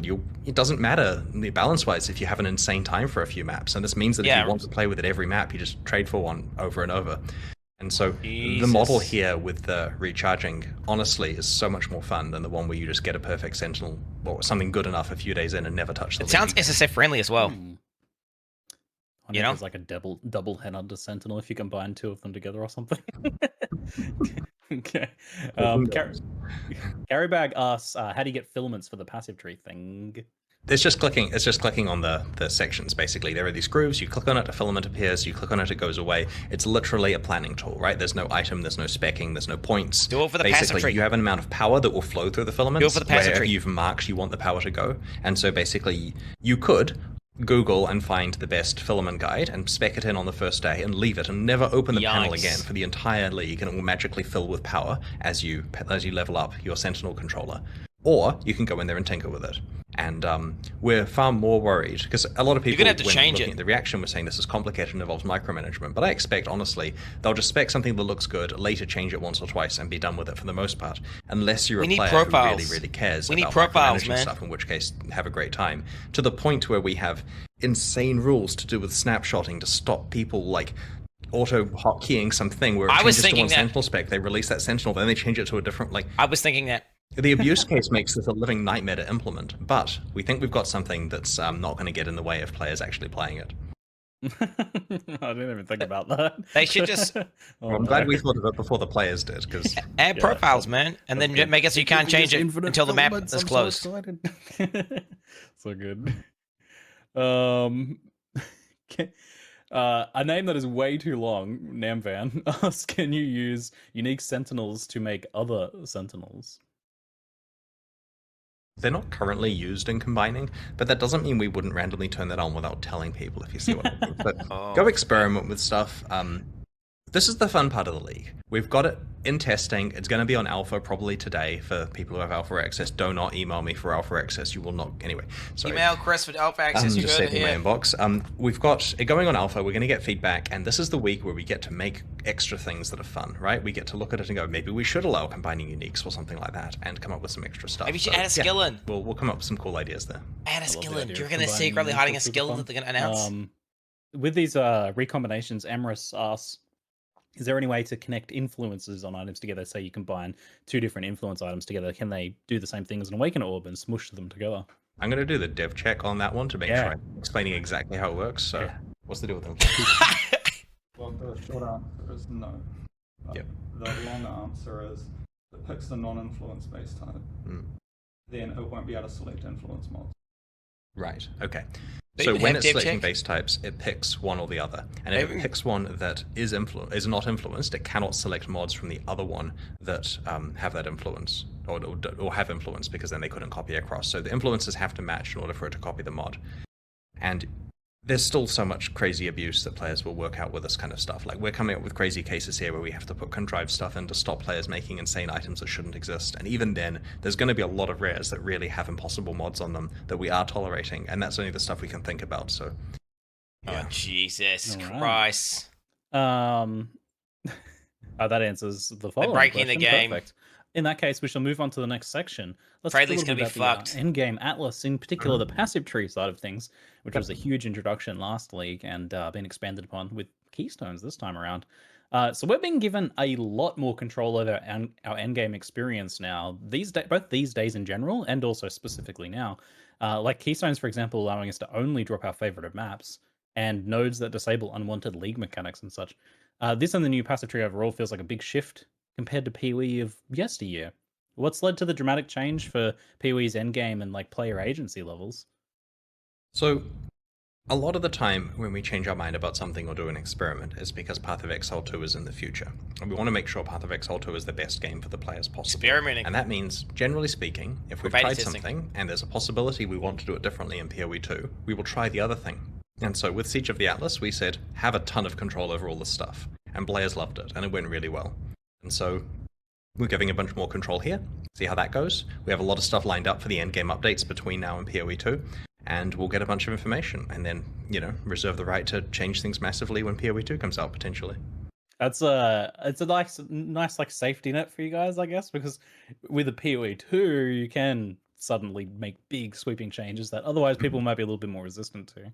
So I guess that kind of... we have a schedule for like I know exactly how many leagues there are between now and PoE 2, and we're putting the bullet points in of what we're going to do in these. What the fuck he knows? That's really helpful. Like it Fucking gives us tell an us, actual runway Chris. of knowing this is how many times we have to experiment. Like I have hard mode penciled in for one of these releases, and we know exactly ideally how that element's going to finish up and how much time it's going to give us between the release of hard mode and the release of PoE 2 for us to take feedback into account and see if there's any tweaks we'd make to the itemization based on data from that. Okay, How many leagues are until PoE? Sorry, did you say? It's a number. It's a countable whole number. And I guess the follow-up question for a later question I was going to ask anyway. How many leagues until hard mode? Probably 2, but we can talk about that when you ask the question. Oh, fuck! All right. Well, I'm sure that's in my list somewhere. Wait, it's back to going the back... Atlas, though, since that's what we're talking about at the moment. How successful overall do you feel that the new Atlas passive tree has been? And by what metrics do you tend to measure success of something like this when you implement it? So we didn't really use metrics. We kind of knew it's awesome because we play the game ourselves and we know it kind of feels right to us. So when we did it, we thought this is cool, and that's kind of good enough. And sure, if players absolutely hated it, we would have had a second thought about that. But we didn't look at metrics. I mean, here's an interesting thing, right? If you said to me, what was player retention like last league, I would have said absolutely amazing, best ever. People played Lost more Ark, and all this Elden amazing Ring. stuff. But if you look at the numbers, they quit in droves when Lost Ark came out because you can't miss the release of that game. Right? And then Elden Ring came out. Like, there was no way that people were going to get a full in-game experience. But yet, I still feel that endgame had the best retention because the players who happened to not be interested in the other two games played so much more than usual. And so to some extent, because a lot of our community went to play those really good other RPGs, we're expecting this is the actual release of the endgame for them. Like, there are so many people who... And we're ignoring the fact that Diablo Immortal comes out in a few weeks, by the way, guys. That's not a game. We're going to play Path of Exile. But because people are sticking around for the whole league this time, they're actually going to have a full league with the new systems for the first time. That's like an interesting counterpoint, I guess, like looking at metrics then, is that there's always like other things that are going on as well. Because I think a lot of people feel the same way, that like this last league is like in some ways the best Path of Exile has been, especially for me, like endgame, especially like best endgame I've played in PoE. And yet other games came out. Man, I'm sorry. No, I completely understand. And that was unlucky for us. It would have been great if Siege did, have an uninterrupted 3 months, but life happens, and that involves other games. And with this release as well, it also gives people, because of the static balance thing where there's a balance freeze, it gives people the ability to just pre-plan what build they're going to play and just know there's all this cool in-game stuff they can do and have a chance to actually, like, when our internal staff members worked out due to lack of balance things, the balance is probably going to be the same. I started to see people, like 2 weeks, 3 weeks before the end of the league, start testing characters that are already public characters. Nothing's changed, of course, because they want to be ready for league launch day. And that gives all of the players the ability to do the same thing, where they can pick a build, try it out, work out their plan, and know with confidence there's no surprise. It makes it feel more like a private league. Went to the point where there are bug fixes, where I've had very long repeated conversation with people say to me, it's not a nerf, it's a bug fix, Chris, and we haven't put it in because technically it does affect how a build performs. And so we've left bugs in the damn game for this league. They're going to be fixed in 3.19, but you get to use those bugs again if you want to, if that's the build. Jesus. Okay, I find that really funny. Oh no, okay. No, what were we talking about? I feel like we're getting sidetracked a lot today. It's great. Didn't they did again? Jesus. Oh, yeah. So the passive tree, the Atlas passive tree thing. That thing's awesome. I love that. How do you guys feel about? Wait, I get to use my pride bug? Is that still in? Lock-in is at. That is like the ease and cost of respeccing the Atlas tree. They fixed that. We're pretty happy with it. There's the vendor trade that caps the price from things getting too expensive, and we're not seeing players constantly respeccing the tree too often. to some extent, we want it to be expensive to respec, but you know, it's turned out to be in a pretty good place. So we do want to avoid strategies where you respec between encounters and so on. But technically, if you have the wealth, you can do that kind of strategy if you need to. Yeah, it's kind of in line with the regular passive trees in that regard. The only kind of like friction point that I've thought of there is the idea of like different characters having the same shared passive tree. I love that it's shared progression, but rather if you've got like a bossing character and a mapping character, it's awkward that you can't have like separate trees for them. Is that something you guys have talked about at all?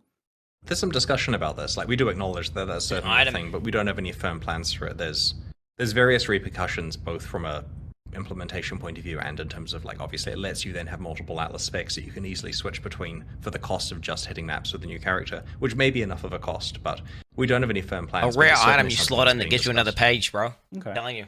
Put it into the device. Do you guys have like allocation, like heat maps for the Atlas passive tree? I think I remember you releasing something like that for the regular passive tree at some point. Is that something you look at all?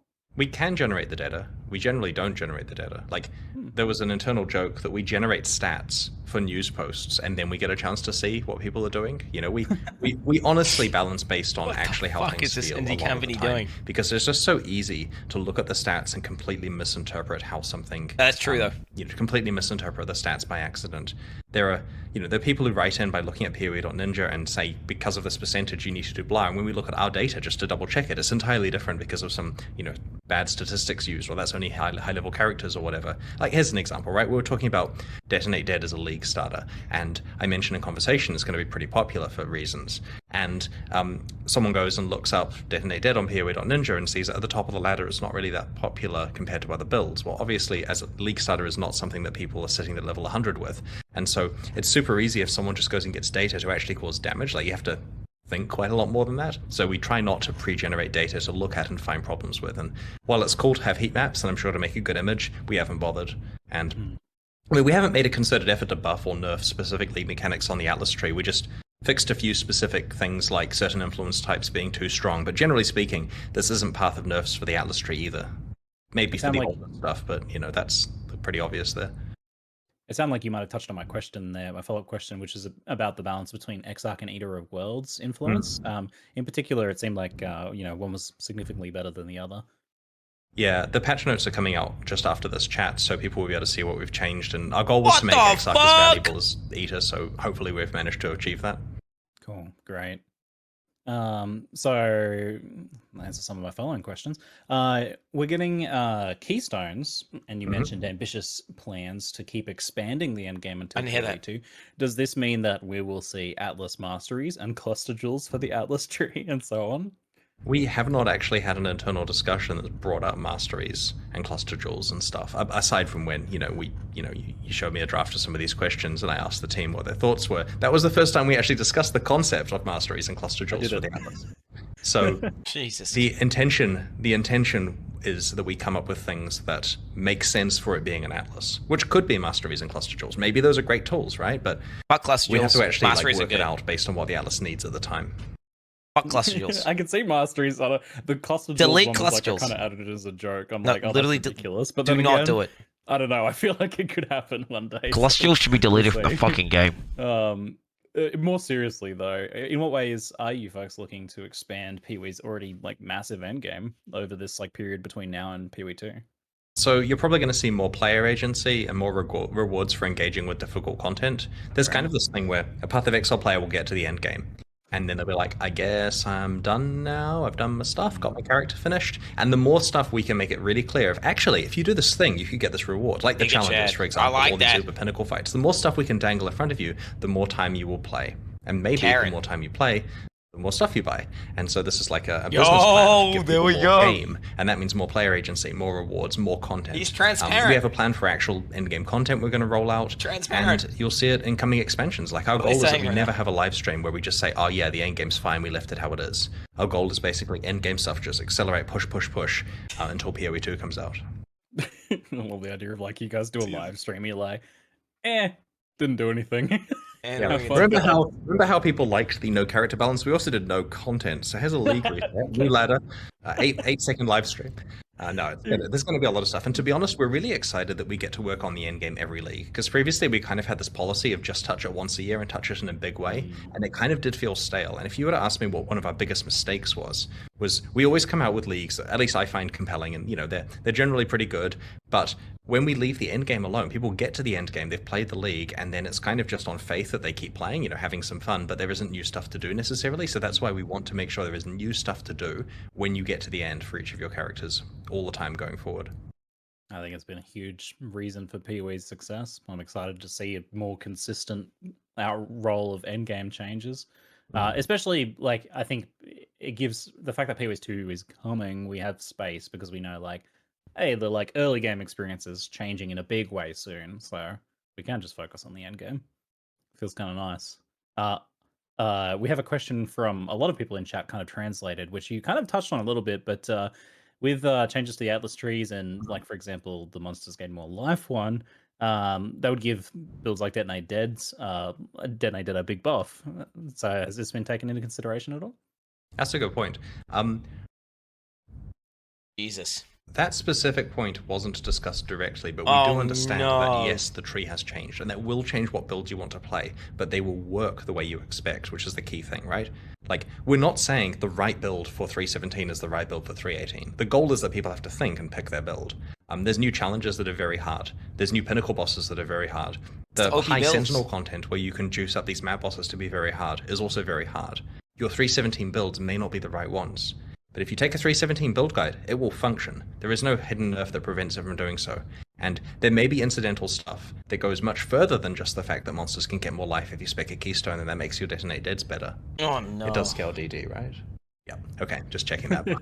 Jesus. But the builds from last time will work is the important part. We are not saying that the best build from last time is the best build from this time. So you must think before picking your build, but you can trust the build guides you read. And if there's something that's exciting, then they play do that a balance patch anyway, though. Another's interesting, refreshing kind of. I don't know. It feels refreshing that this time around. Feels the opposite of refreshing. We'll break stuff in the future. We want a new meta in the future. I don't think. We're not Don't saying say that, they'll stay this Ziggy. way forever. Yeah.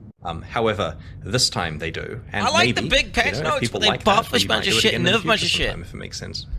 Yeah, it's weird because I don't know. I feel like I should be always hungering for the new changes to be excited about, but should be. I don't know. I feel relieved a little bit that there's not a bunch of balance changes. And That's stuff. soy. So maybe That's it's soy. an every now and then thing. It does seem That's right. soy. I guess we'll see how it feels after actually playing League.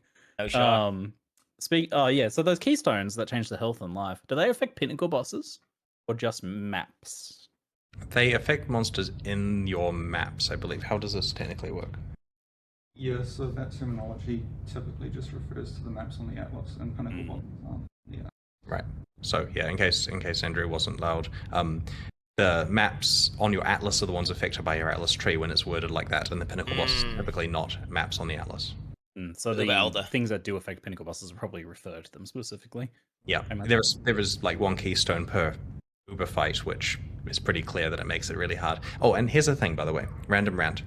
What we learned from the Maelstrom of Chaos back in closed beta was that you have to have a cost for accessing in-game content. The reason why we made the map system where it consumes the map is so that there's a cost to trying. If you want to try a red tier map, it's going to cost you a lot, right? A whole red tier map. And the reason for this is because we found that players would play the hardest content of the game and then die and then be very angry and complain and quit. So typically, if you have high content, you have to gate it behind it being hard to get to, like the Simulacrum or blah, blah, blah. I remember this rant. Problem is, here, the absolute hardest content is gated behind clicking a keystone. So there are people who are going to play the Uber fights who probably can't complete them. So it's not the case that you should allocate the keystone in order to have a normal Path of Exile experience. This is going to kill you. Fucking clowns will do that. You have to be really good Imagine at picking the keystone. the normal pinnacle fights before it's worth allocating that keystone. So just You get can't your beat the regrets boss. ready for unallocating that after you've seen how hard it is. It'll put one of those warning labels on it you have to tear off first before you gain access to the keystone. Warning, this will probably kill you. Yeah, we've had long, non-constructive arguments internally about whether this is technically Path of Exile's hardest content, where the answer is, of course it is, look at how hard it is. Or I've come up with a contrived example of some other stuff, but as an example, the Theod, for example, where it's got lots of bosses, it's probably on par with that, or a bit above, or a bit below, depending on the individual fight. But that's kind of the scale here. You don't just walk into that fight expecting it to be straightforforward. And so these are certainly the hardest, solo boss fights, with just, am I playing Trade League, two boys? bosses in them. Speaking of hard content, Are the monsters from the new influence type seeing any changes? In particular, springing to my mind is the tentacle miscreations that appear about 80 of them at the same time and start shooting me all at the same time with tracking, heat-seeking bullets. So we nerfed the Burning Ground from one of the Eto World's alter mods that affects influence monsters. It was like a Burning Ground on death that's scale based on attack damage, and certain monsters had really high attack damage, so they had off the charts Burning Ground. That's been fixed. Busted. And we'll keep the tentacle miscreations as they are for you, Ziggy. No, another Ziggy under the bus moment. Great, thanks. Sure, mate. Okay. Oh no, I'm been giving the 10-minute warnings. All right, let's go.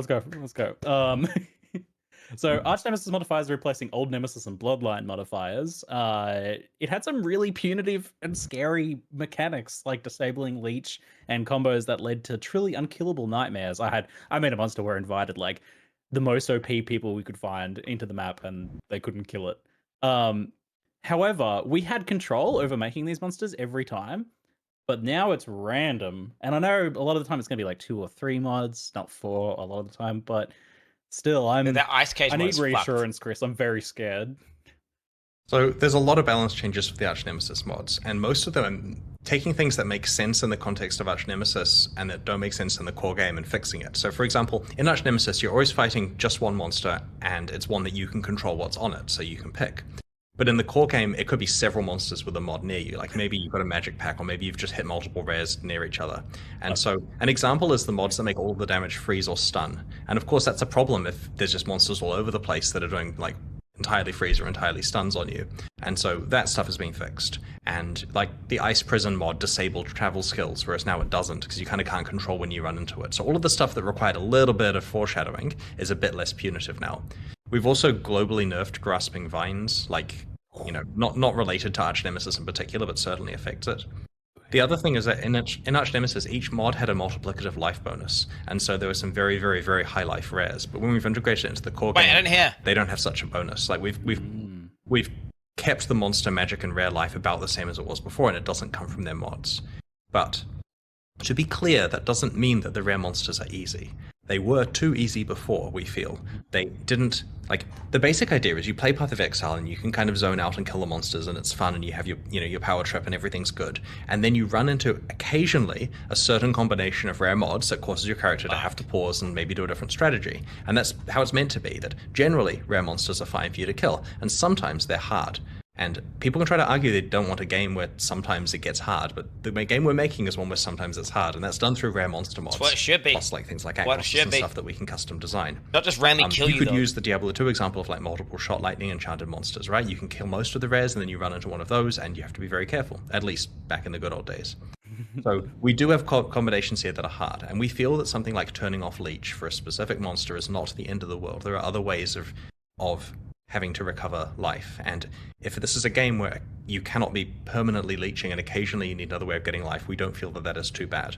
But we will make sure that things that are completely out of control are fixed, and there is a long list of changes. Actually, to clarify, there isn't a long list of changes. There's a lot of changes, but the patch notes basically just said we changed a bunch of stuff. It was getting completely out of hand to document it all, and it doesn't really matter because it doesn't affect your builds a lot, so we only covered important points. But the nitpicky detail, I don't. That's what killed me, by the way, Chad. These changes. Okay. We're going to speed through some more questions here. Are there any new skill or support gems this league? A lot of people asking. Skills. No, but we may have made some awakened exceptional support gems and hidden them away behind really hard bosses that no one's actually going to be able to kill and has a very rare chance of dropping them. I love it. Awakened exceptional support gems. It's perfect. Yeah. Awakened in power? Some of the really, really long old support gem names what the we had. Fuck? Hopefully we get back to those. Those halcyon days. Shit. Yep. 18-word long support gem names. Okie dokie. Do we have any... Oh, yes. This was the question about hard mode. We're circling back to that now. Do we have any update on the previously teased hard mode? So, hard mode is still being worked on, but it is a second priority. And what that means is, if a league is looking great and everything is fine and we're going to release it on schedule at high quality and everything's perfect, we work on hard mode. And if it is not going to be fine and we need to work on the league, we will of course 100% do that. So in no way are we letting hard mode stuff sacrifice any actual work from the core game. And this has meant that in some 3-month periods we just haven't touched it. And it's also tricky because it requires time from a lot of senior people, right? Like, you know, Mark, for example, who is knee deep in like complicated Path of Exile 2 stuff right now, has to be dragged out of that to work on hard mode for bits and pieces that he needs to work on. It's tricky to find time. So we do have a schedule, and tentatively speaking, I would like to see it released by the end of the year. We want to make sure we do it right, of course, but that's what we're looking for. And because it's announced, we can be open with this, right? Like, it's not a secret. There's not going to be a big, you know, like, there won't be a live stream where we say, surprise, hard mode's ready. It'll be the case of, remember that thing you've been testing for a while? Well, that's getting formally released with some prizes for a competition or whatever. So we will be very open about it. Does that mean there might be some you kind of did announce it before then? Maybe I think so, but not quite soon. Like, I'm thinking maybe a test in 3 months, maybe released in 6, right? But I'm usually wrong, so double or triple or half those numbers, we'll see. All right. I'd like to discuss visual clarity in Path of Exile if we can for a little bit. So over the years, Path of Exile has become quite good looking, especially compared to some of those earlier, you know, screenshots and videos that are still floating around. Thank you. It especially feels that way when you're like leveling in early endgame progression. During these times, like the monsters, the player, and the ability all work really well together to both communicate like the gameplay that the game has, but also the game world and the setting and the feeling and all that sort of stuff. However, when Path of Exile scales up, which it does, it scales up a lot these days, things rather quickly devolve into like a colorful blur where both like gameplay understanding is lost and also aesthetics are lost. Is this what are your thoughts in general on visual clarity in Path of Exile currently, and is there any plans on how you might approach this in the future? So we're not going to argue that the visual clarity is in a good place there, right? Like, it's really a matter of what we're doing about it, right? And the most extreme thing we could do would be to pause all other development and just sit there improving visual clarity for ages on every existing thing. And we actually do kind of have the ability to do that in the form of Path of Exile 2, because pretty much everything's getting redone. And so because they've learned all the lessons from 15 years of work on Path of Exile 1, they can make sure to design stuff in a way where when it scales up, it doesn't lose visual clarity when stacked with other stuff. And so the PoE2 team, who are working on the version we're all going to eventually be playing in a few years, they know this and are working for it. So the question is, what are we doing for PoE1? And any new stuff we make involving effects, we try very hard to make sure it has visual clarity. I hope you will find that when you're playing Sentinel, that the Sentinel effects are both relatively subtle but clear as to what is tagged and what rewards they're giving, and they stack with other things appropriately. Let us know if you feel that needs work. We make sure that new stuff that we make works well from a visual clarity point of view, and we do invest occasionally a bit of work in making sure that certain other old effects that are terrible from a visual clarity point of view are improved.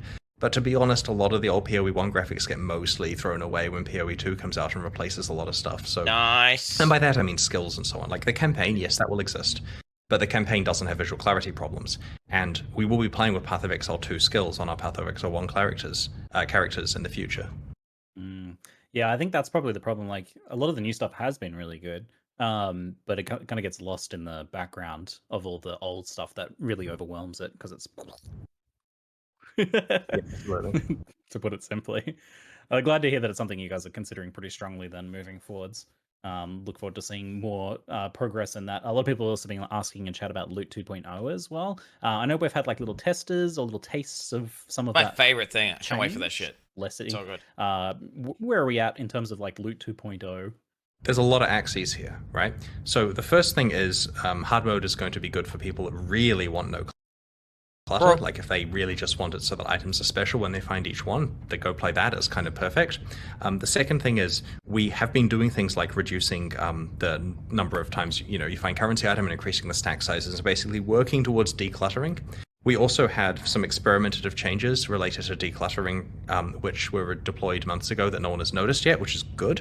That means that it hasn't had an effect on the actual economy, and it hasn't had an effect on item drops to the point where people will notice, and we'll gradually continue to tweak that. It's mostly in the form of culling items that would never be picked up. And so, the better we get at that, the better it is. I just don't want players to feel that we're culling items that are valuable to them, because we're really trying very hard not to. And the basic goal is, I know we're going over time, but at the end of the day, there are two ways to declutter, right? Way number one is to leave the spam of rares and uniques that people are used to, right? This really rewarding thing where there's quite a lot of item dilution. Leave that in place because people like it, and to reduce clutter of other things, in which case at the end of the day, it's a big pile of yellow items on the ground. And I think we'd be lynched if we did a solution other than that, or to actually solve itemization issues with the game and say, look, rares should be special, blah, blah, blah. And that's what hard mode's for, right? We get it. A lot of people like the reward spam. And so because of hard mode, there will be a way where rewards are very, very, very precious, and they can play there if they want, in my opinion, superior experience. But baseline PoE will probably still not have substantial drop nerfs, at least during PoE 1. And then, of course, for PoE 2, we can look at what makes sense, knowing what players like, but also Nerf knowing the fuck out how of it. that game works. These crying Andes don't know what they want. Well, I've been giving the time warning quite aggressively, but just kidding. Thank you very much, Chris, for spending some time with us and answering some questions today. I'd appreciate it. You're welcome. Thanks Thanks for hosting. suggesting stuff. It's been a pleasure. We'll see you guys next time. All right. Very much. At your release.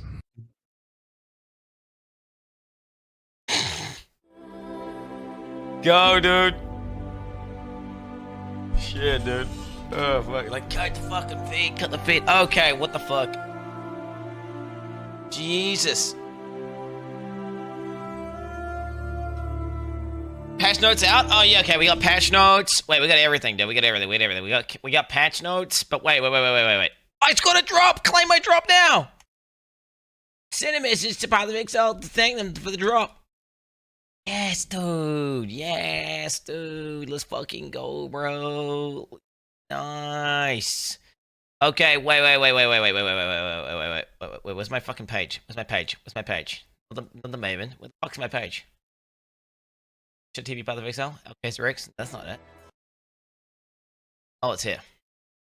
Sentinel. Okay, we have the page right here. Let me F5 it to make sure it's up to date. Okay. Let me F5 this bitch. Alright. Path of Exile Sentinel. Path of Exile Sentinel engine constructs have been unearthed across the rail class. You will harness the power of the Sentinels to control your level of risk and reward on the battlefield. Our expansion contains Sentinel Challenge League. Okay, basically everyone we just fucking read. Yep. Okay. Harness their power. Okay, let's actually have a fucking deep dive here on these fucking things so we can actually read them. In this league, you'll uncover and collect sentinels and take advantage of their great power. When deployed, they'll follow you for a short time and empower your enemies, greatly increasing both the difficulty and reward.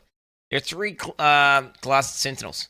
Stalker sentinels empower a moderate number of enemies in a sequence as you encounter them. Pandemonium sentinels empower a wide swath of monsters all at once in a quick burst. Apex sentinels only empower rare or unique enemies, but have a very strong effect. Yeah, I'm gonna be an Apex Andy, dude. I'm gonna be an Apex Andy. Like, this be real. Apex Andy. Like, I'm gonna be an Apex Andy, and I'm gonna be using that. And I mean, that sounds like the cool Sentinel.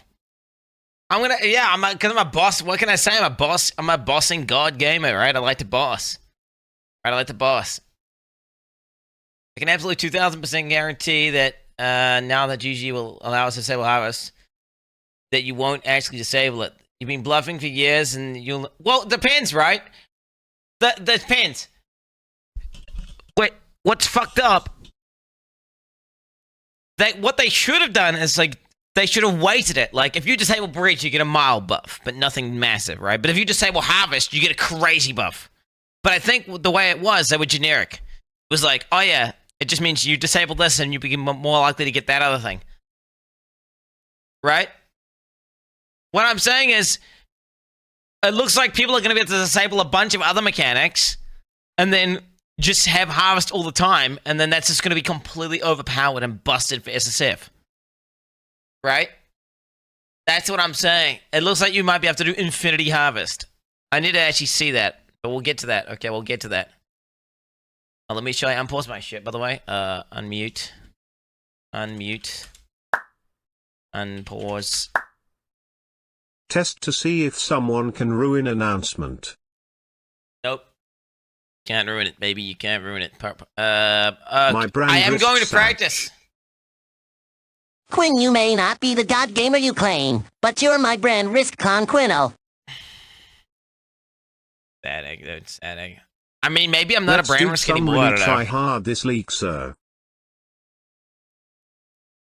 Chat. Pog. I have no excuse. Of course I can practice. And saying that, people who played lots of last Smile. league are like giga practiced. I mean, basically the Gauntlet Andes, all the Gauntlet Andes, all of the builds that they just did for the Gauntlet What ads? are going to work You block exactly Origin FTW. the same in the new league for the new Uber. bosses. It's just going to be like Gauntlet, but like easier. Because then they can Stop farm all hitting the us gear with out the on ads, easy mode and then just do WTF. the over content, right?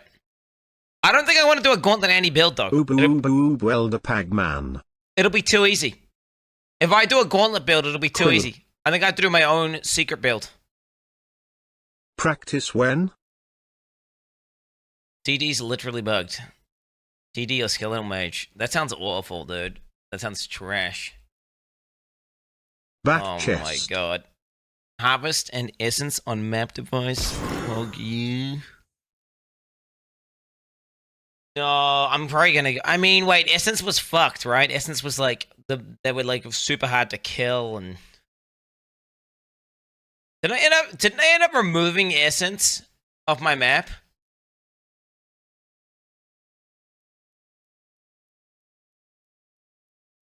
Hey, what the fuck's this Mathel clip here?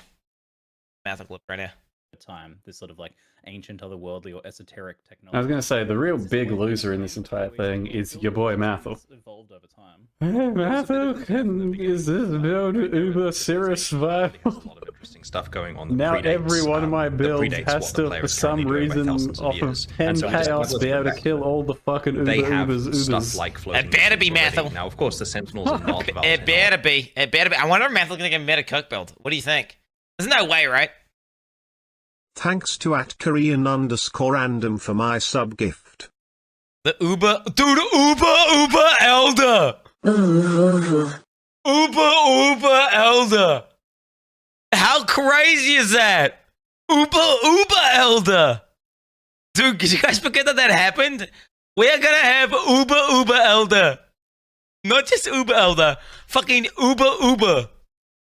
Oh, that is gonna be so nuts. Wait. The thing is, am I gonna have to be a metacuck Andy to do this in-game content? Like, I'm gonna have to some extent, be a metacuck Andy, right? That's just a fact. Right? Like, either that or I'm gonna have to play on a trade league or something to, like, get access to this loot. Like, because these are my options. Because think about it. Wait, think about it. Like, okay, I need to figure out, like, league. Okay, first of all, HC or softcore. Then it's, like, trade or SSF, and then it's also build. It's like build. This is what I need to answer ASAP, because the faster I answer this, the faster I can fix everything. Softcore, yeah. I mean, the ultimate pussy version would be to go softcore trade league, right? And then metacuck build, right? So you go softcore trade league, metacuck build, and then it'd be complete joke. But then you could or you kind of giga chat and be like hardcore trade league, and then do like a medium cuck build somewhere, or you could do hardcore SSF. But then if you did hardcore SSF, you're gonna probably have to do something that's quite meta, right? You know. Oh, let's be honest. I'm gonna play hardcore, right? Let's be honest here. So that sounds okay. So I'm gonna play hardcore, right? I'm gonna go hardcore for sure. And this is the hard part, though. Like, let's be real. I'm gonna be hardcore trade assist. So let's be honest. I'll just delete that. So I'm going hardcore. So I don't know. I need to figure that out. I don't know, because the thing is, if I go trade league, it means I could do less meta builds and still complete end-game content on it. Does it make sense?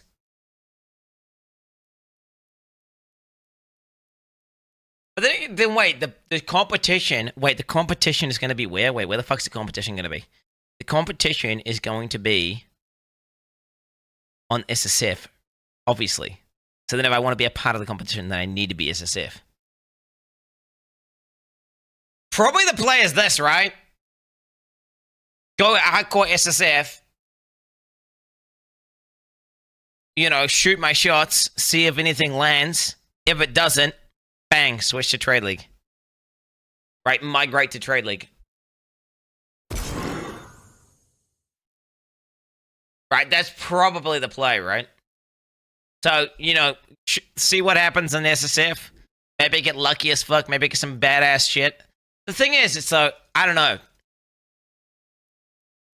Like, how metacucked I want to be. Because obviously I could go like SSF, hardcore, detonate dead, fucking face roll all the content, you know, brain dead gameplay. Like, you know, of course you could do that. But it's like, do you want to do that? I don't want to do that. He's pretending. What am I pretending? No, I don't think I want to do that. I don't think I want to do that. I don't think I do. I don't think I do. I don't think I do. I don't think I do. Okay, anyway, let's discuss that in a bit here, though. Let's look at this new shit. Okay, whatever. There's a lot of decisions I need to make, and I need to make them today. Let's be real. I need to make these decisions today. Because the faster I can figure out what build I'm going, that means I can start practicing that build. So then that means I can actually literally do that shit on league launch and pop the fuck off, right? You know? You know? I'm not gonna play TD. Fuck that shit. Okay, where are we? There are no Sentinels, blah, blah, blah, blah, blah. I'll give you like a meta cook trap Andy, little saboteur cook pussy. Just run around throwing traps and shit, invulnerable, taking no damage, blowing up the entire screen. It's like, I could be some pussy little trap, or I could be some pussy cook DD guy. I'll give you some beta minion Andy, throwing the skeletal mage minion cook. You know? I don't know, dude. I don't know. Like, to be fair, Giga Chad Bone Shatter. That's ethical as fuck gameplay. Bone Shatter is ethical as fuck gameplay. There's no doubt about that. But then again, when did I play Bone Shatter last? Did I play Bone Shatter at all last league? I don't know. Let's figure that out later, though. I keep getting distracted. Okay, look at this. Threading Obsidian Apex Sentinel of Danger. Can only empower rare unique enemies. 24% empowerment. Empowers plus 2 enemies.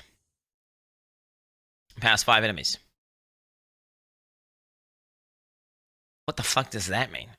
What the fuck does this mean? It empowers them? Okay. This one has duration. Duration 41 seconds. Powers 30 enemies. I mean, that's going to be easy. It's going to be easy. Like, fucking 41 second duration and it has to only hit 30 enemies? Mate, there's going to be 30 on the screen. Unless it attacks slowly, I guess. Okay. What's this? Duration 50 seconds. 0.3 percent chance of empowered enemies to have their currency reward. Which is the Explodium one? Duration 10 seconds. Empowered enemies, empowers many enemies in one shot. Okay, 68% chaining range. Character gains tailwind for 10 seconds on deployment. Okay, wait, you can get buffs on deployment as well. Plus, empowers plus 7 enemies. 0.2% chance of empowered enemies to have a unique reward. I hope these are all hotkeyable. I hope I can have a series of hotkeys. That's something that should have been asked. The fuck? I hope you can individually keybind. Because, of course, you can do V for one. But the question is, what if you want to use the Apex Sentinel? And then what if like, oh shit, I want to use my Pandemonium Sentinel. 6, 7, and 8? 6, 7, and 8? Really? 6, okay, wait, what the fuck? Okay, something I need to put here. Set up good key bindings on my Razor Naga or Sentinels.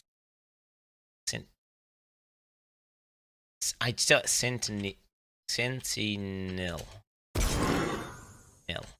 Sentinel. Yes, 6, 7, and 8. Okay, that's gonna be important. It's gonna be important. Yeah, I want to set it up. So right click, right click, left click, and one bind. What the fuck? Why would you do that? That's terrible. Why would you do that?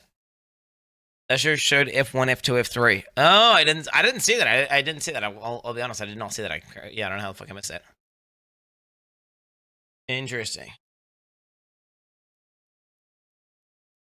Reconfigure your Sentinel. Sentinels can be runic board. We heard this, so you basically can spec it. We can't actually read the nodes though, unfortunately. I guess they're gonna release that later. Assemble an experiment. When they run out of charge, they can be combined together with a power cord, or assemble a new fully charged Sentinel that inherits properties from both of the husks that you disassembled.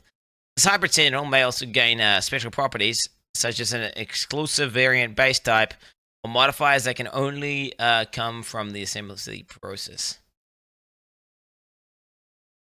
Okay. So wait. He put an aggro radius, and empowered enemies have unique reward, and he had number of empowered enemies, and he got number of empowered enemies, and he got aggro radius. But he lost the unique reward one. Okay.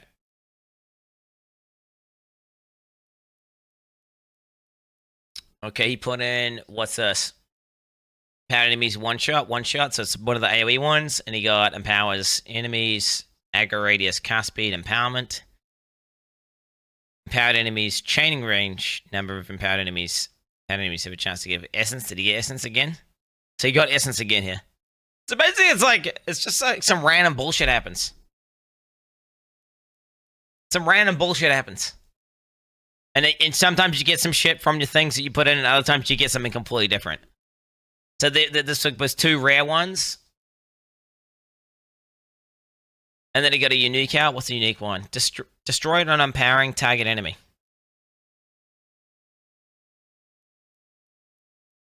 Empowers 1 enemy. Map item and quantity affects number of rewards from empowered enemy.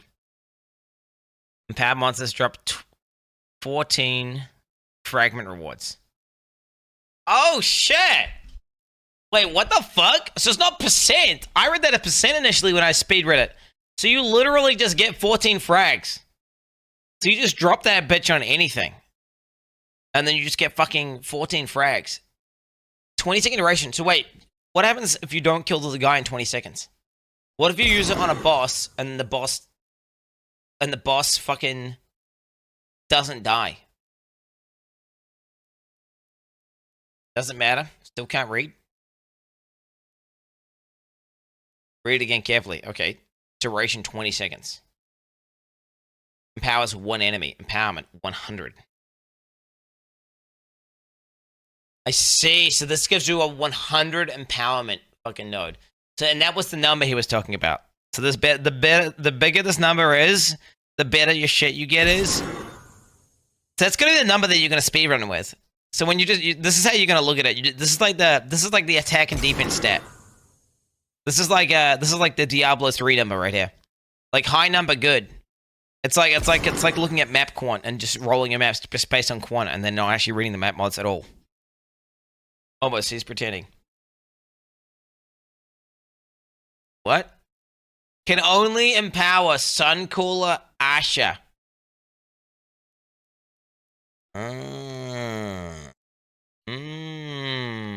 So wait, does that mean you have to kill Suncooler Asher in 20 seconds though? Or does that mean when you press it? Does that mean when you press it, it's got 20 seconds to proc? And then if you press it and you don't proc it on the fucking boss, it just wastes. I think that's what it'll be, right? It'll be like, oh shit, I'm about to encounter Suncooler Asher, or whatever the fuck her name is. And then you press it, and then, oh wait, she's not there. Oh fuck, you've got 20 seconds to find her. If you find her in that 20 seconds, you're good. I mean, realistically, you're a dumb fuck if you do that. You just press it when you fucking see her on your screen, right? Like, you just press it if you see her. And then you're good.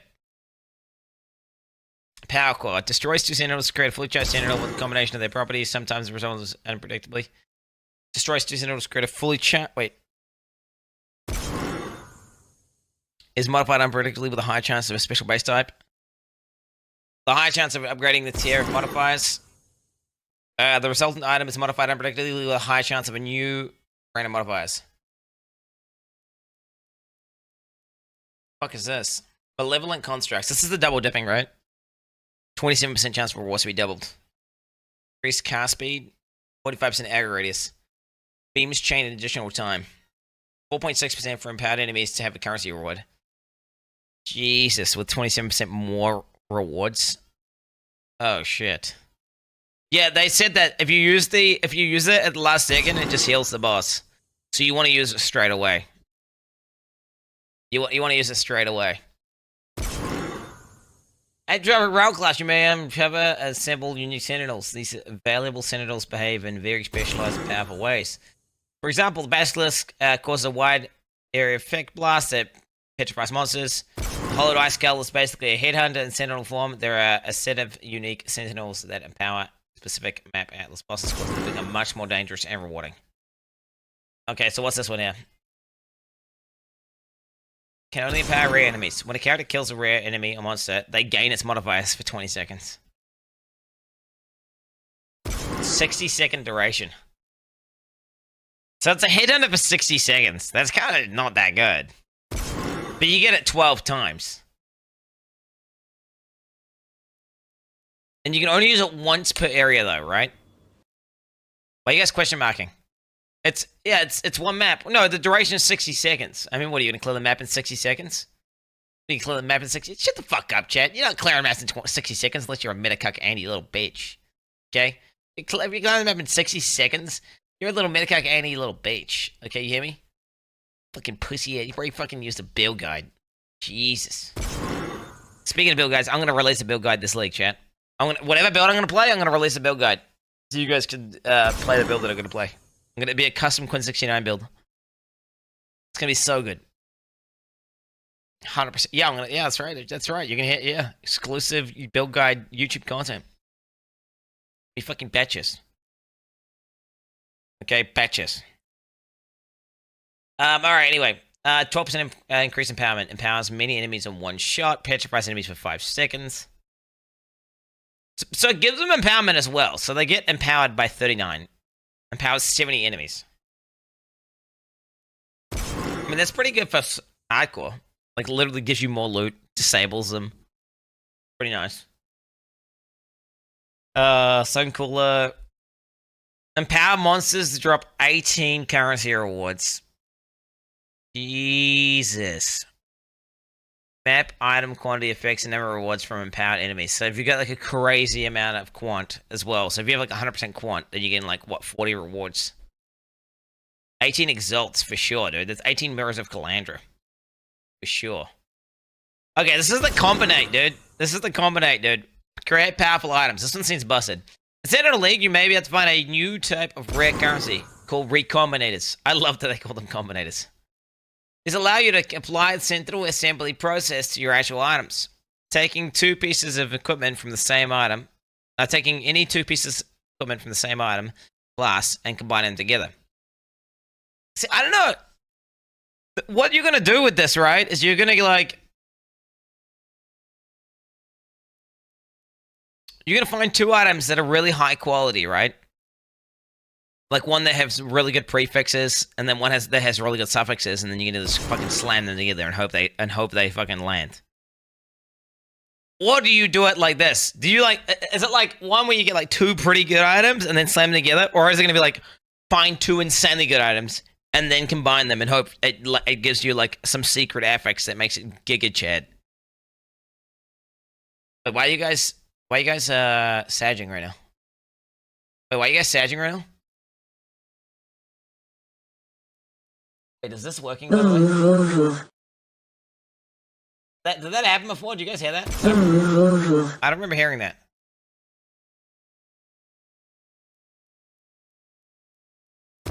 Why are you guys sagging? Joe Rogan died again? While the results are unpredictable, this process could merge the best elements of each item. Do you know the way he described this, by the way? I'm just saying, the way that Chris described this, saying that it's going to be completely like, server-side, and we're going to make it so you cannot, it's obfuscated, so you can't tell how it was done.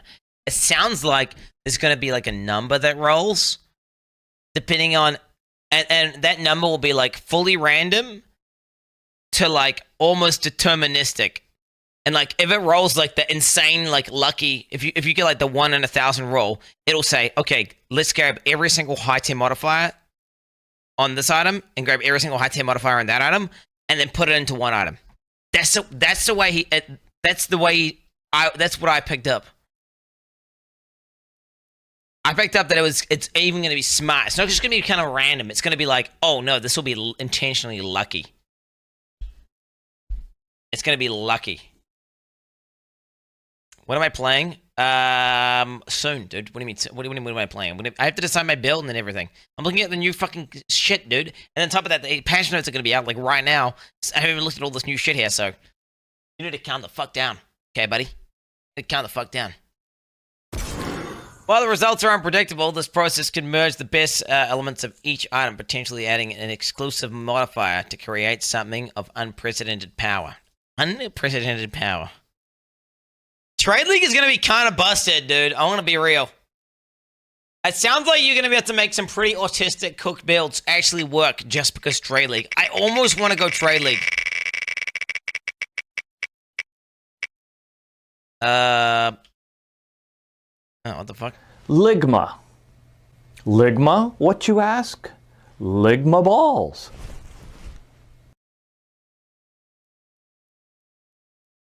Trade League could be good for fully autistic builds. That shouldn't work.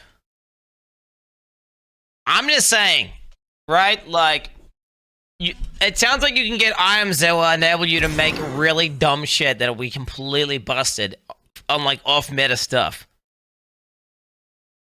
Yeah, I'm talking like weird shit where you self-harm yourself to like fucking proc power charges, which you stick up your ass and then they do it. And you do a fucking 360 and then you fucking discharge like 5 screens kind of thing. You know, I'm talking like some real weird shit. Okay. Destroys 2 armors to create a new armor in combination with their properties, sometimes result in modifier unpredictably. Destroys 2 weapons or quivers to create a new item. Their properties sometimes result in unpredictably. I mean, this sounds fun. Okay, let's have a look at. Wait, what the fuck?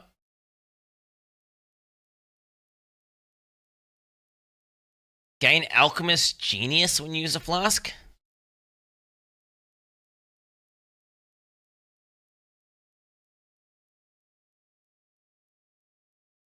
Wait, is that the Mage Blood? Is that the Mage Blood? Wait, is it the... Wait, what the fuck? Wait, Alchemist Genius. I should just copy it. Wait, okay, it's updating. 2 warnings.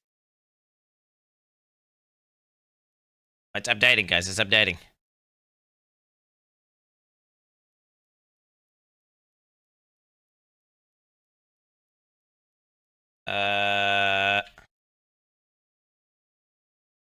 Alchemist.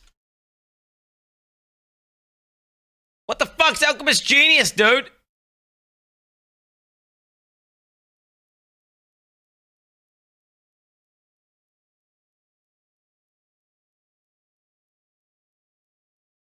Alchemist Genius is a buff. It's granted from Spike's Concoction, Glossagil, notable, Pascal, or the belt mod of Essence. Clown. Why do you, like, ban, dude? I don't understand, like, alright, dude, congrats, but... Okay, where am I? Flash charge gained by 20% and effective flash by 10% for 4 seconds. I mean, that's insane. Like 10% effect and 20% charges? And you just gain it when you use a flask?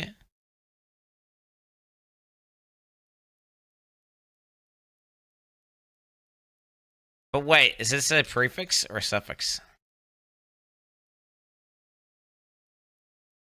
Wait, is that just an essence mod? Wait, what's the unique mod here?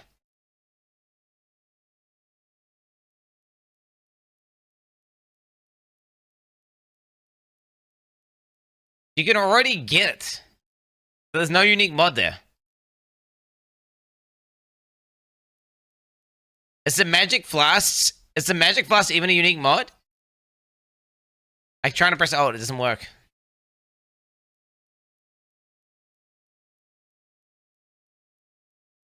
Magic, I mean... Wait a minute! Godgamer All flasks are Quin69 magic! I was testing you! Bro!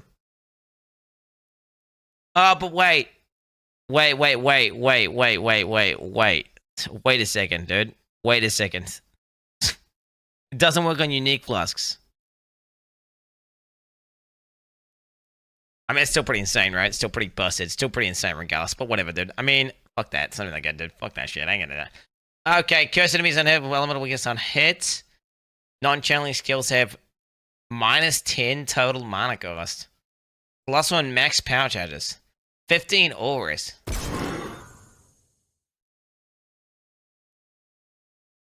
I mean, that's nuts. Max power charge? Max power charge. with curse on hit. With the minus counter. I mean, that one's fucking disgusting. That one's fucking insane. Do you know how much that would cost? Literally, rings like that with the max power charge. Okay, speaking from experience, are like infinite money. I like they're infinite money. They're not 5C. They're not 5C. It's not. It's what you got misunderstanding, chat. Is you're thinking that's a min power charge. That's a max power charge, which is like ultra giga rare. Like you generally speaking only get that from the delve rings and then from synthesized rings, and then maybe you can get it from a few other but basically it's like giga expensive. Mage Bane. Wait, is that the suppress node? It is the suppress node, right?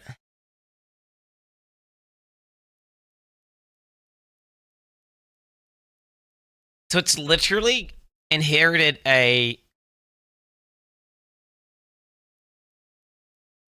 It's got a key... Wait. Wait, the new fucking patch... Suppressing a strength base. Yeah, wait, what the fuck?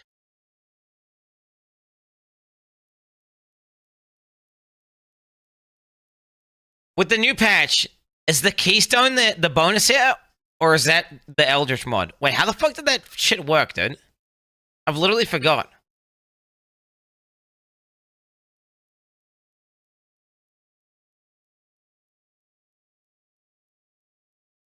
Why are you guys question marking? I'm saying, I'm asking you, is the Keystone, the special effect, or is that just one of the fucking new Eldritch things that you just randomly get?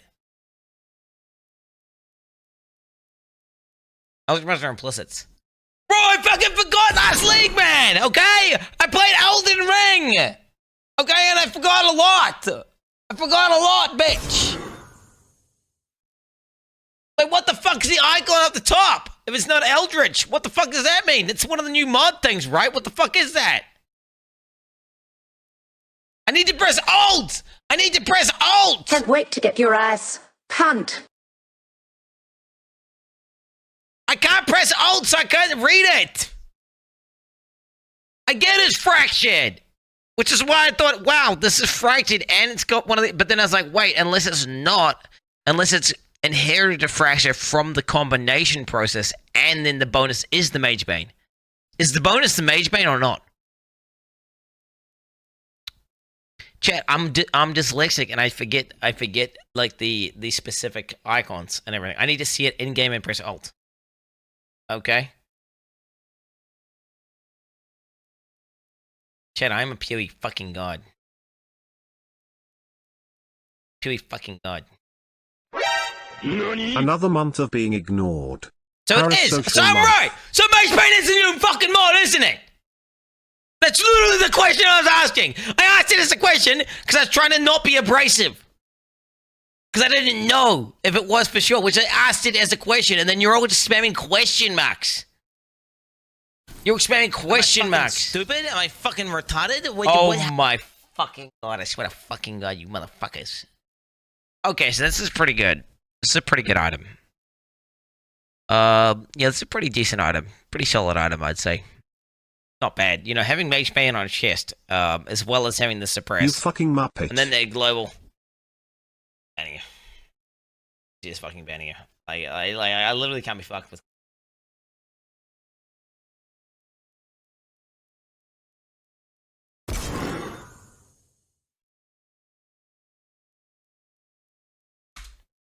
What do you guys think, Perma?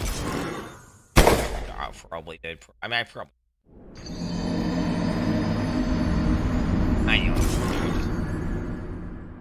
Someone donated under my name Monax. Yeah, okay. You better watch yourself. Okay, well, this ring is busted. This chest is pretty good. This belt, I mean, fuck, dude. Okay, bro. I mean, it's you're a Flask Andy. Or a Flask. I mean, shit, bro. For a Flask Andy, bro. I mean, shit, man. Take control of your Ha Atlas. ha ha ha ha, the new level up ring causes C++ error and crashes the client. Yo chat, you are all looking so cute How do you today. know that? And How do you know Quinn, that? you are okay, Sounds badass. I suppose. Less than 3. Monsters in your map deal 25% more damage. Monsters in your map have 25% less life. Wait, don't you have to do this? Wait, not this. Don't you have to do the life one that makes him do less damage? Doesn't every build? Because you can always just get more damage, but defenses you can never be tanky.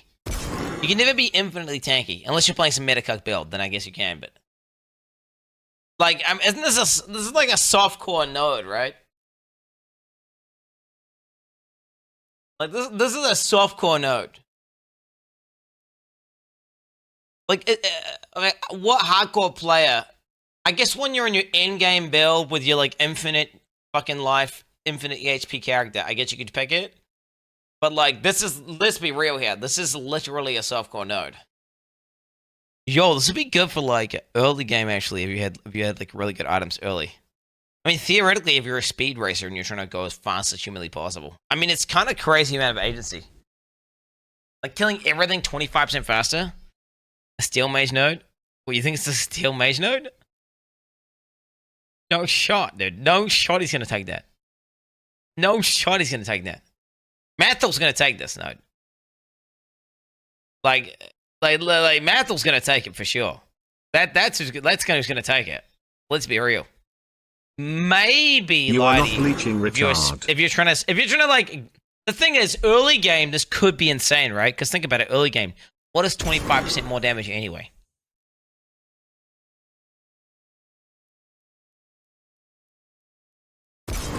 Right? What is it? 25%. It's about 25%. True, it is about 25%. But the point I'm making is, like, if you have like a build that's quite tanky and you're in low tier maps, you could just do the maps 25% faster. Well, it's not even going to make you do. To be fair, you're not necessarily going to do the maps 25% faster though. Because it's like this, you got to locomote around the map to get to where you're going, and then you have to like, press abilities that have cast times on the fucking mobs. Like if you have a build that does infinite damage, this isn't going to do anything, right? It's not going to do anything.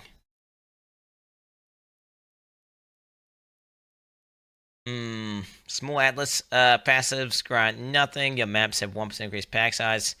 Allocated node of passives still busted. That sounds busted for div card farming. Like Chris Wilson is correct. That's gonna be, that's gonna be insane. Corrupted rare maps and the Atlas missions, map crafting options, scopes applying them. This one's heinous. This one is heinous. Your corrupted rare maps and any Atlas missions, map crafting options, and scarabs applying to them are modified unpredictably when opened. That just sounds horrible. Like you're gonna walk into a map and it's gonna randomly reflect fizz and you're just gonna die. So that's made for like characters that can run any map mods, right?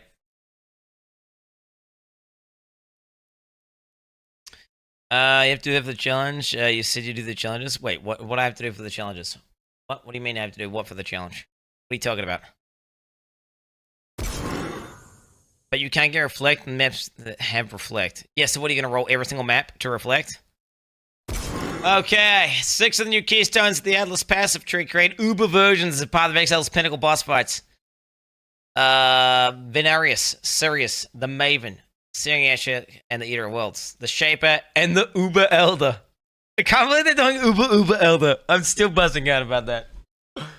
That's so crazy. I can't believe they're doing Uber Elder. Like, what the fuck? They're actually doing Uber Elder. Be warned.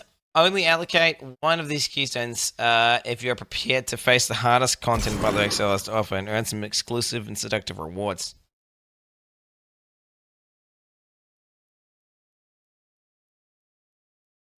Awakened Empower. So wait, does that go to +4 when it's corrupted? Is that +4 when it's corrupted? That's a question. It must do, right? Of course I would balance it around corrupting it. Why wouldn't you? Like, the fucking one of the rarest items in the game. I wonder how common it'll be. I can't wait to see Uber Elder on Quinn's stream when he watches later.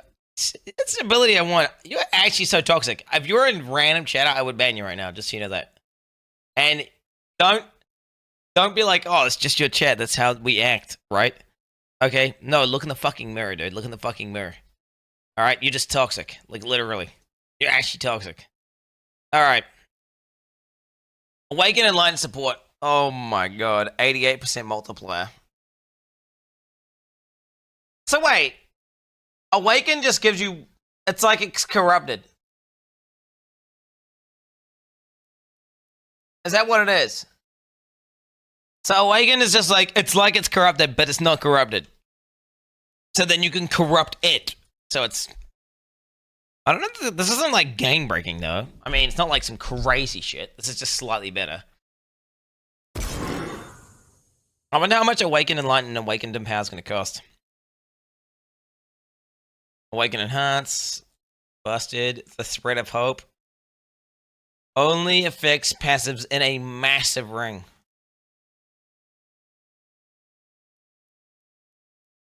In a massive ring. Wait, massive? What can you even do with the massive? I guess it can do some broken shit. I guess it'll, yeah, POB, like, there's probably some busted shit, right? I mean, if it only drops from Uber mode, it must do some crazy shit. The thing is, I'm not gonna plan around this, because whenever I get this item, I would have already beaten the game anyway, and then I can plan around it once I get it. You understand what I'm saying? Wait, whenever Chris was describing this, he said that it gives you a passive that's unattainable from any other means.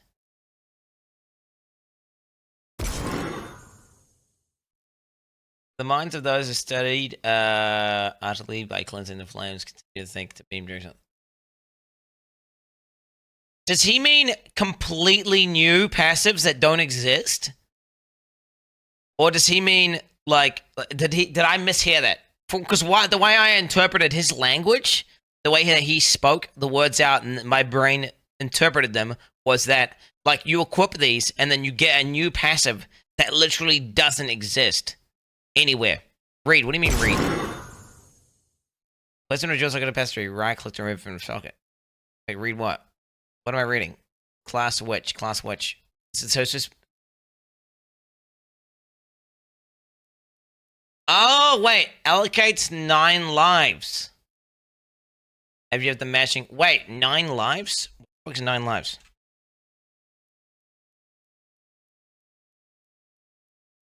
That's completely new, right? That's literally... I'm not seeing it on the tree right now, so therefore... There's nothing on this tree that's a witch that's 9 lives. So it literally doesn't exist. The thing is, I'm never getting in this SSF. Another reason why maybe it's worth playing Trade Lake, dude. Literally get PoE2 passive nodes with new Uber jewels. Like, you're never getting these jewels. Like, I mean, how the fuck are you ever going to get 2 of the same thing on SSF? It's just not going to happen. Did anyone get that? Did, like, Steel or, like, anyone who played the League, like, hardcore? Did anyone get an actual combo jewel on SSF? Did anyone? Who? Says never got it. Did anyone? Does anyone know of anyone getting one on SSF actually working? Yes, Steel did. What passive did he get? You're full of shit. You're full of shit. You're lying. The point is, and this is going to be even rarer. It's going to be even rarer. Cole got the golem notes. Okay, Cole did not get the fucking golem.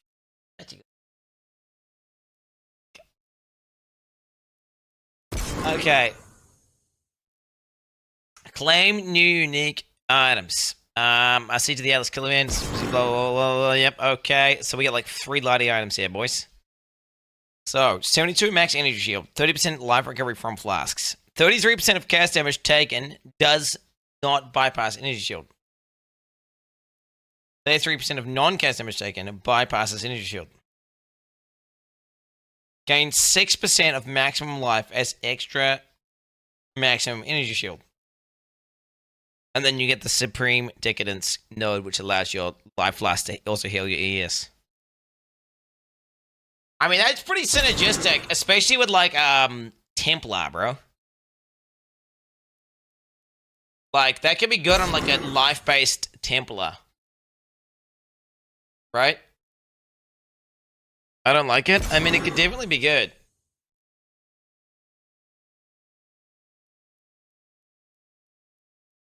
No shit. Instability 01 item. Yo, the Steel Mage item, I was gonna say the Steel Mage item does sound exactly like the Instability 01 item, which was kind of crazy, but then, I don't know. Let's see what the clip says. Look at this, boys. Unironically, I mean, so many people had this idea, because it's a really good one. Instability. What about a unique jewel that when you socket it, you are allowed to allocate another jewel socket on the tree, and if you put another of the same jewel, you start pathing from there. It's kind of like the same... Look at this, boys. Who leaked the DMs, though? Did he leak his own DMs? Did he link his own DMs, or what happened there? Like, who leaked the D...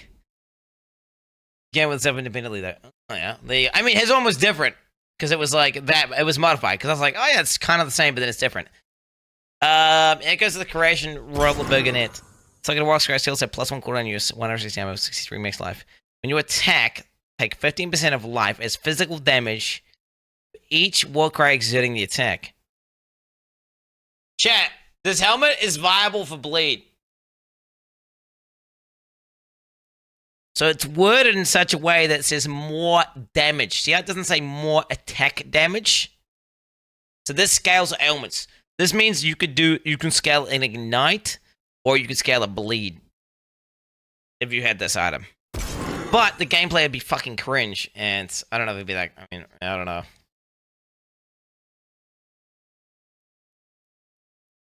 I don't know. How much does it go to? I can't alt, dude. Well, cry. This is Uber Shaper, you'll never get away with it. Uber Shaper is easy. What do you mean? That means it's the easiest one. That's like one of the easiest ones to get.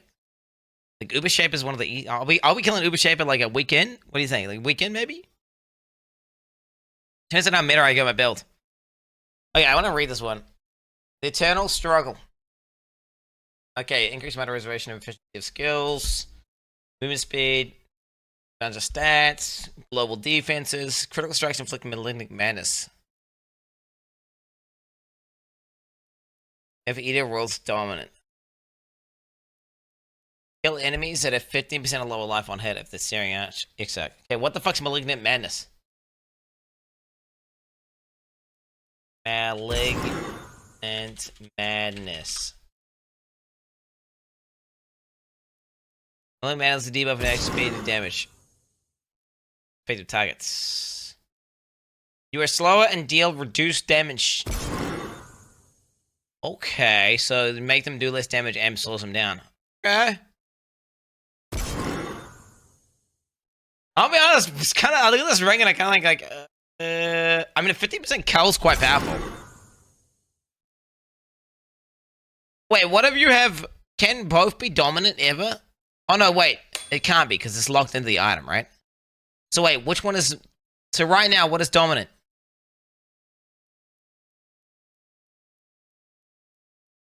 50% defense is cool.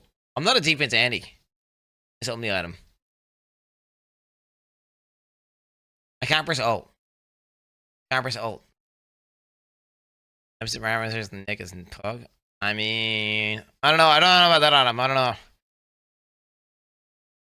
Okay, this one was interesting as well. All damage with hits can chill. Cold resistance. Cold resistance. All damage taken from hits can chill you. Enemies chilled by your hits can be shattered as if frozen. Enemies chilled by your hits can be shattered as if frozen.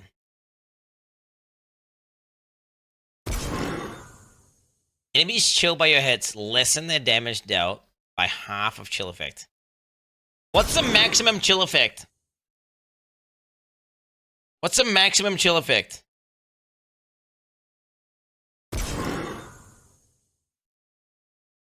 %. Wait, 30% base. Wait, what if you have it like... What if you have it like Giga FX scaled? What if it's Giga FX scaled? He talked about this for like 2 minutes. He won't take it. If Quinn doesn't take this node, I'll be fucking pissed. Wait, what is this? Oh! Alright. He's gonna take the node. Are you gonna take the node, pussy? I mean, you better take the node. Oh, everyone, you better not go full harvest like a pussy better cuck little wimp, bitch. Because he is. God game.